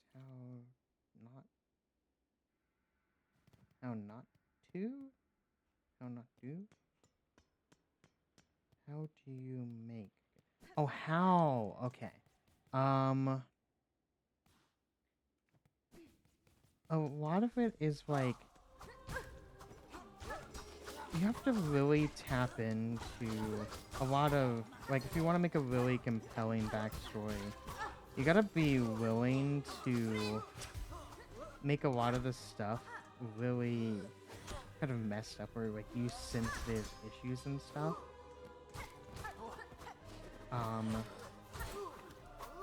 At least that's a big part of it for me. I would say a big part about making it compelling, especially as someone as like a beginner doing it, is tying some part of the character to yourself. The more you can relate to them, the easier they will be to like.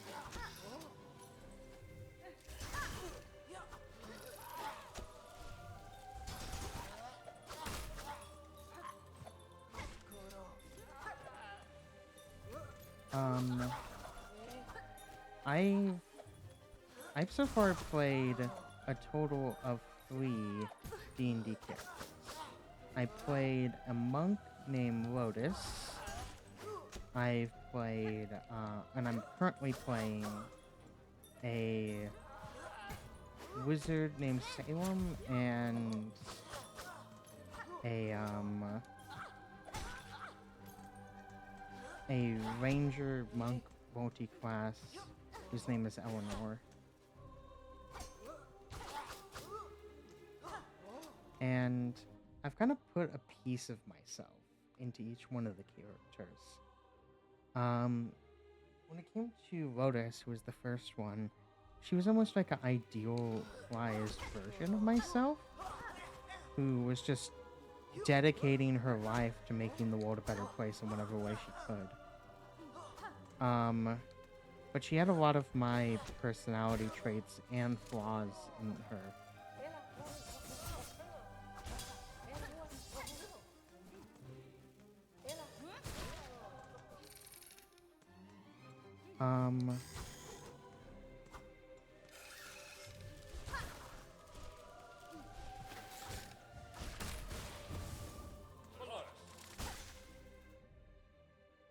And Salem in particular, is probably the character I've related to the most. Her backstory surrounds just what it means to be a trans person in the South, because the story for that campaign is happening in like 1990s Nevada. It really surrounds like what it means to be a trans person growing up in the South. It focuses a lot on religious trauma, and basically having family that you despise, or just being related to someone that is evil. And that character is a changeling, and it's a really messed up story related to her grandfather, who's a megachurch pastor. But by far, probably the most, I would say Sam was the most compelling out of the characters, of the backstories I brought. Sam has the most compelling one overall. Eleanor definitely has the darkest one. Do you write your character's parents as alive or dead more often? More often dead, but not always. I think what it was Lotus never met her dad, and her mom basically died of cancer. Salem grew up with her mom, never met her father, but grew up with her mom until she was like about 17, but then her mom was assassinated. And Eleanor had both of her parents and knew both of them, but lost them. Why do a lot of roleplay backstories have dead parents? I think part of it is like, especially with something like D&D, you view having your character having parents as something that could be exploited by the DM. And it should really be viewed that way, because I kind of encourage my DM to make the story more fucked up. But I think it's also just because it's easier to write that character as an individual to a lot of people without just thinking of them as an individual, like without their family ties. I personally prefer for them to have some form of family usually, but more like found family, which is just a trope that I absolutely love. But for her, for like Lotus in particular, she was raised in a monastery of monks, and all of those monks were like her family. Salem has like has a group of friends and co-workers that are like her family, and Eleanor doesn't really have anyone yet. Well, oh no. Okay, she had two like mother figures in the village that she was raised in, but things are kind of complicated there right now. But I think a lot of people choose to write out the parents so that they can create a drive for the character and make the character as an individual with less connections. Because especially with like D&D, the more connections that you have the more stuff your DM is gonna have to do, um, in order to like put all of those different characters in.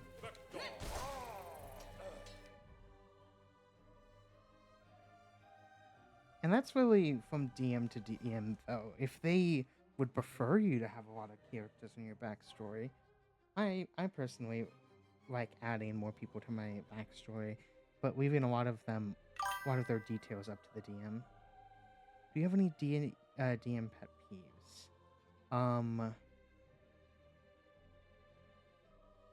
Not taking action, like, definitely the biggest one is if you have a player that's done something in campaign that's like in some way like wrong or controversial.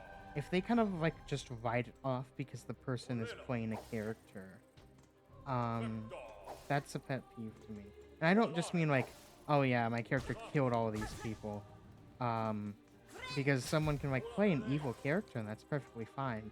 But it's when you get into the realms of like things that people normally put behind lines and veils, which is like things that people don't want to have in that setting, like very sensitive topics.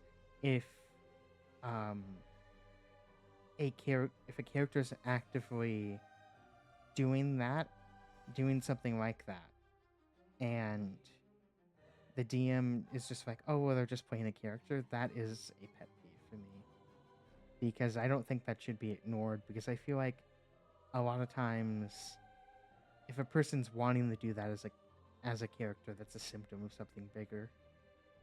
Other than that, I would say other pet peeves.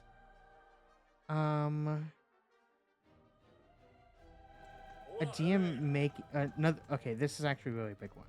If a DM like makes a fixed story, and it kind of just removes the agency of the players. Like they're like, oh, I want to tell this like fantasy novel story, and they kind of like try to do anything possible to make sure that story and outcome comes. Regardless of the decisions of the players. It's kind of a more extreme version of railroading, which is like not letting the people in the TTRPG do the roleplay part of the game. But I feel like those are really my biggest pet peeves.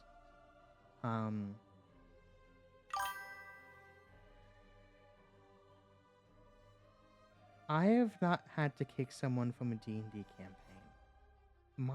Mainly because the only D&D campaign I've run as the DM, I ran with like people I knew previously, or people who are like I met at school. But my DM has had to kick a person out of the group because it turns out he was a fucking like creepy weirdo. Which is why there's also, now that we've gotten rid of him, like a bunch of different jokes about him.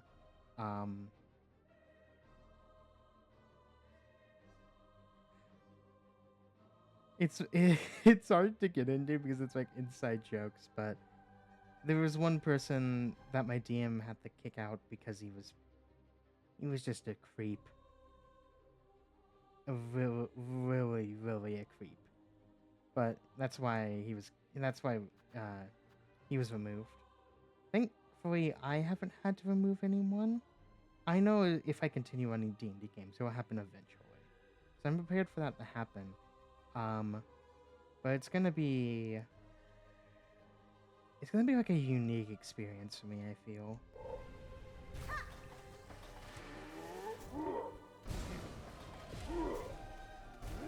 Jesus.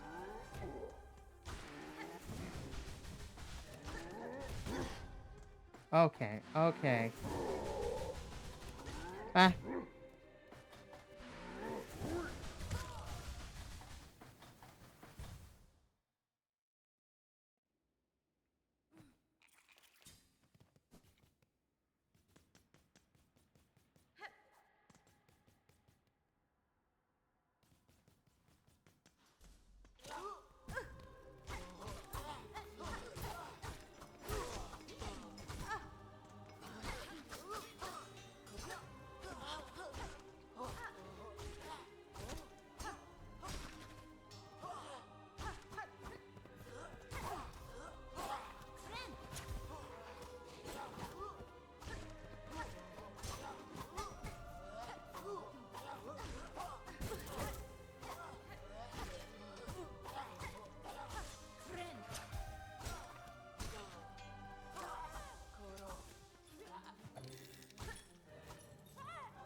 What I tried to silk spill you and you stole my silk I was using to do it.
Okay. Very careful. Oh. Never seen that happen before. Shit.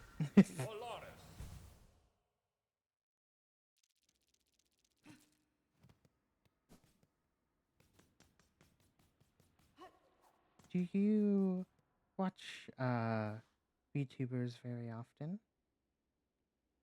Or is it more like you just pop into random different streams in general?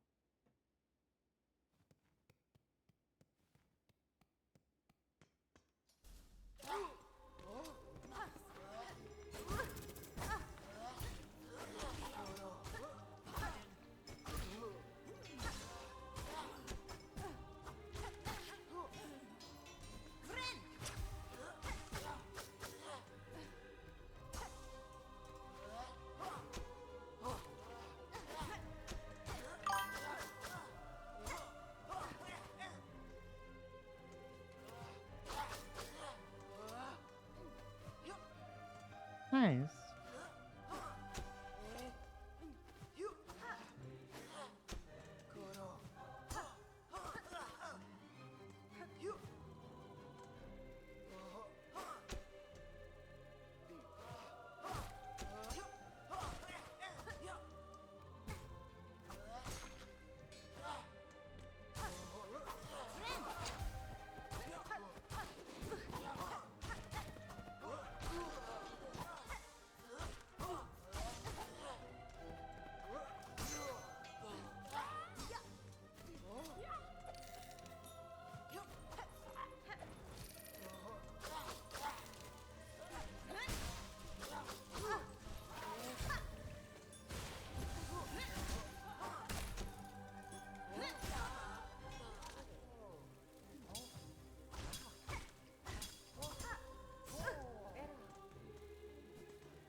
Really, I feel like the best advice I can give is just, like, truly, authentically be yourself.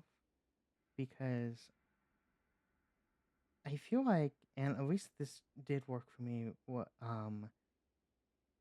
that the more authentically you do act, the more that you attract the type of people that are on like the same language as you and stuff. And That's been really helpful for me in like building relationships and finding friends. Is finding finding other little freaks like myself.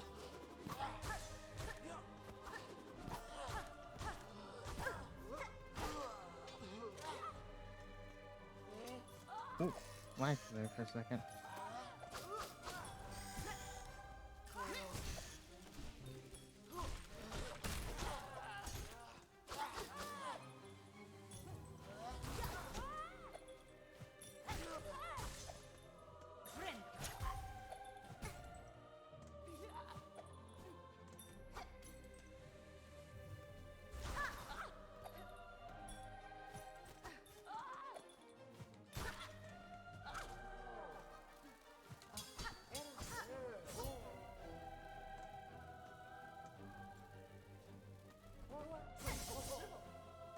In general, I'm kind of a socially anxious person.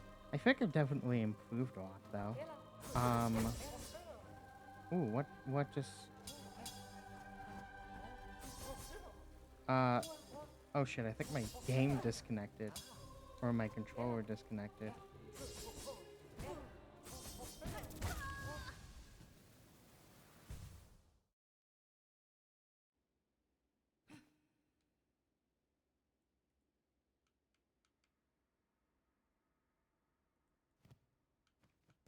Now it's working again. What the hell? Hmm. Like, I feel like I'm socially anxious person, but I've improved it a lot over time. Um, and really, you're gonna feel if you're gonna feel the most comfortable when you're yourself or you're acting yourself authentically, and the more comfortable you are, the better that you're going to do um in social settings with others.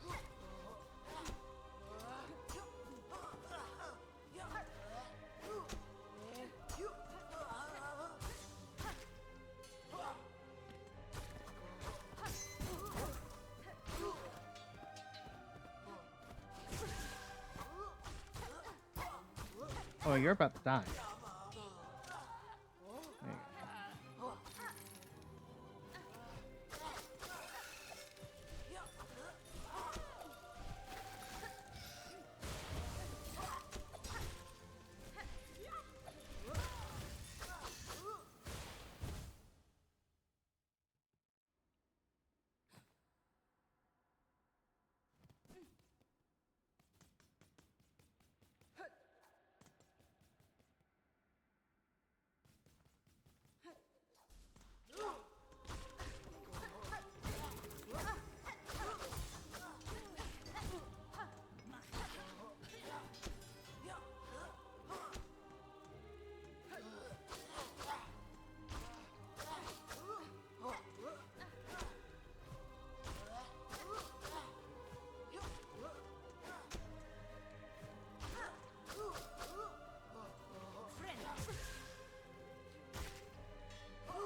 Okay, for some reason when I'm going up and down, it's changing the volume.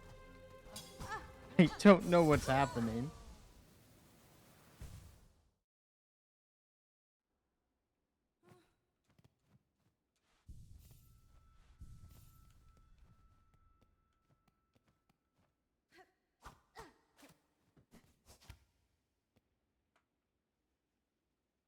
Oh,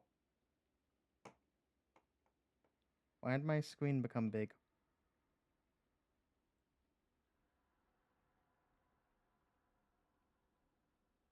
I did not turn on a magnifying glass.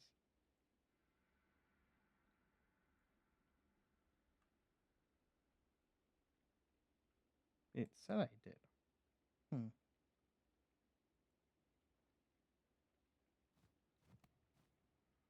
Okay, okay. I think I got it fixed. Apparently not, because now every time I click the run button, it takes a screenshot. And every time I jump, it opens the game overview. Oh my gosh, what happened?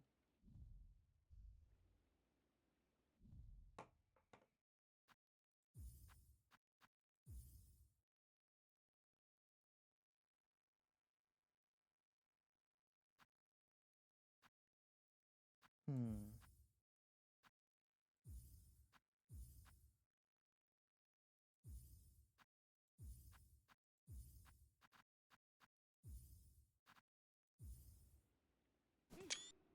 Nope, it still took a screenshot.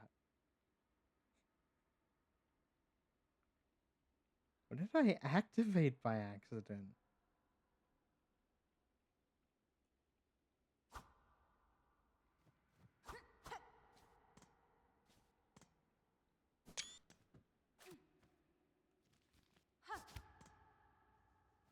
Okay.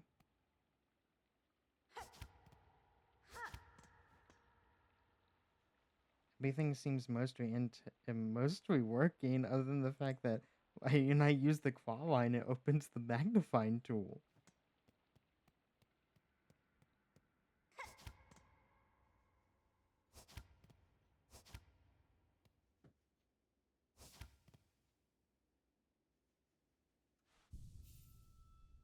Huh.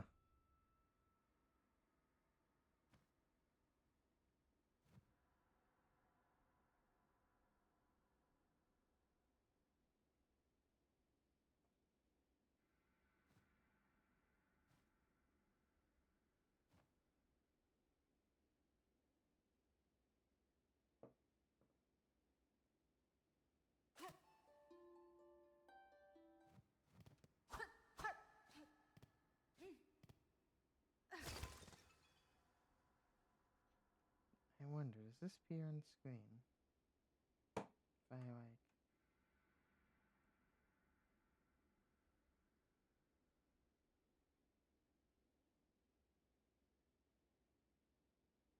I don't think it will, because it's like... Because of the way the tool works, and... OBS only... picking up on the one window. Hmm.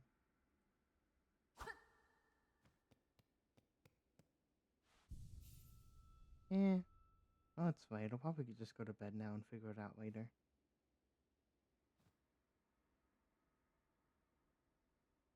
Okay, that opens my tabs button for some reason now.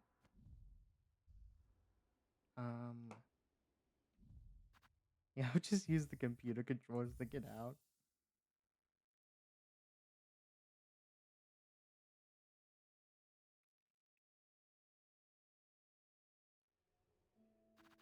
Hopefully it'll just be like a unplug and replug in the controller type of thing. But thank you um for showing up to stream. Here, I think I can send it. Yeah, I can send it send to I was talking to you too. I can raid another channel. let's see if any of my, bye-bye. I want to see if any of my moots are online so that I can send a raid to them.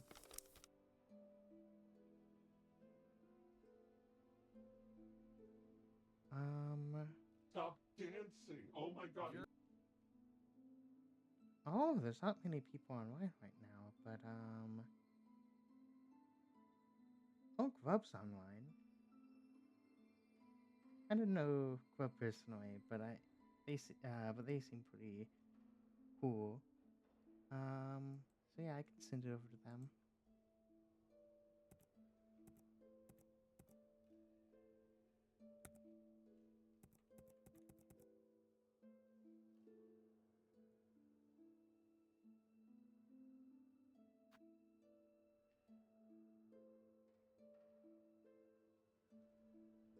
Okay, I think I got this set up correctly. I haven't done this before, but I think I can just go.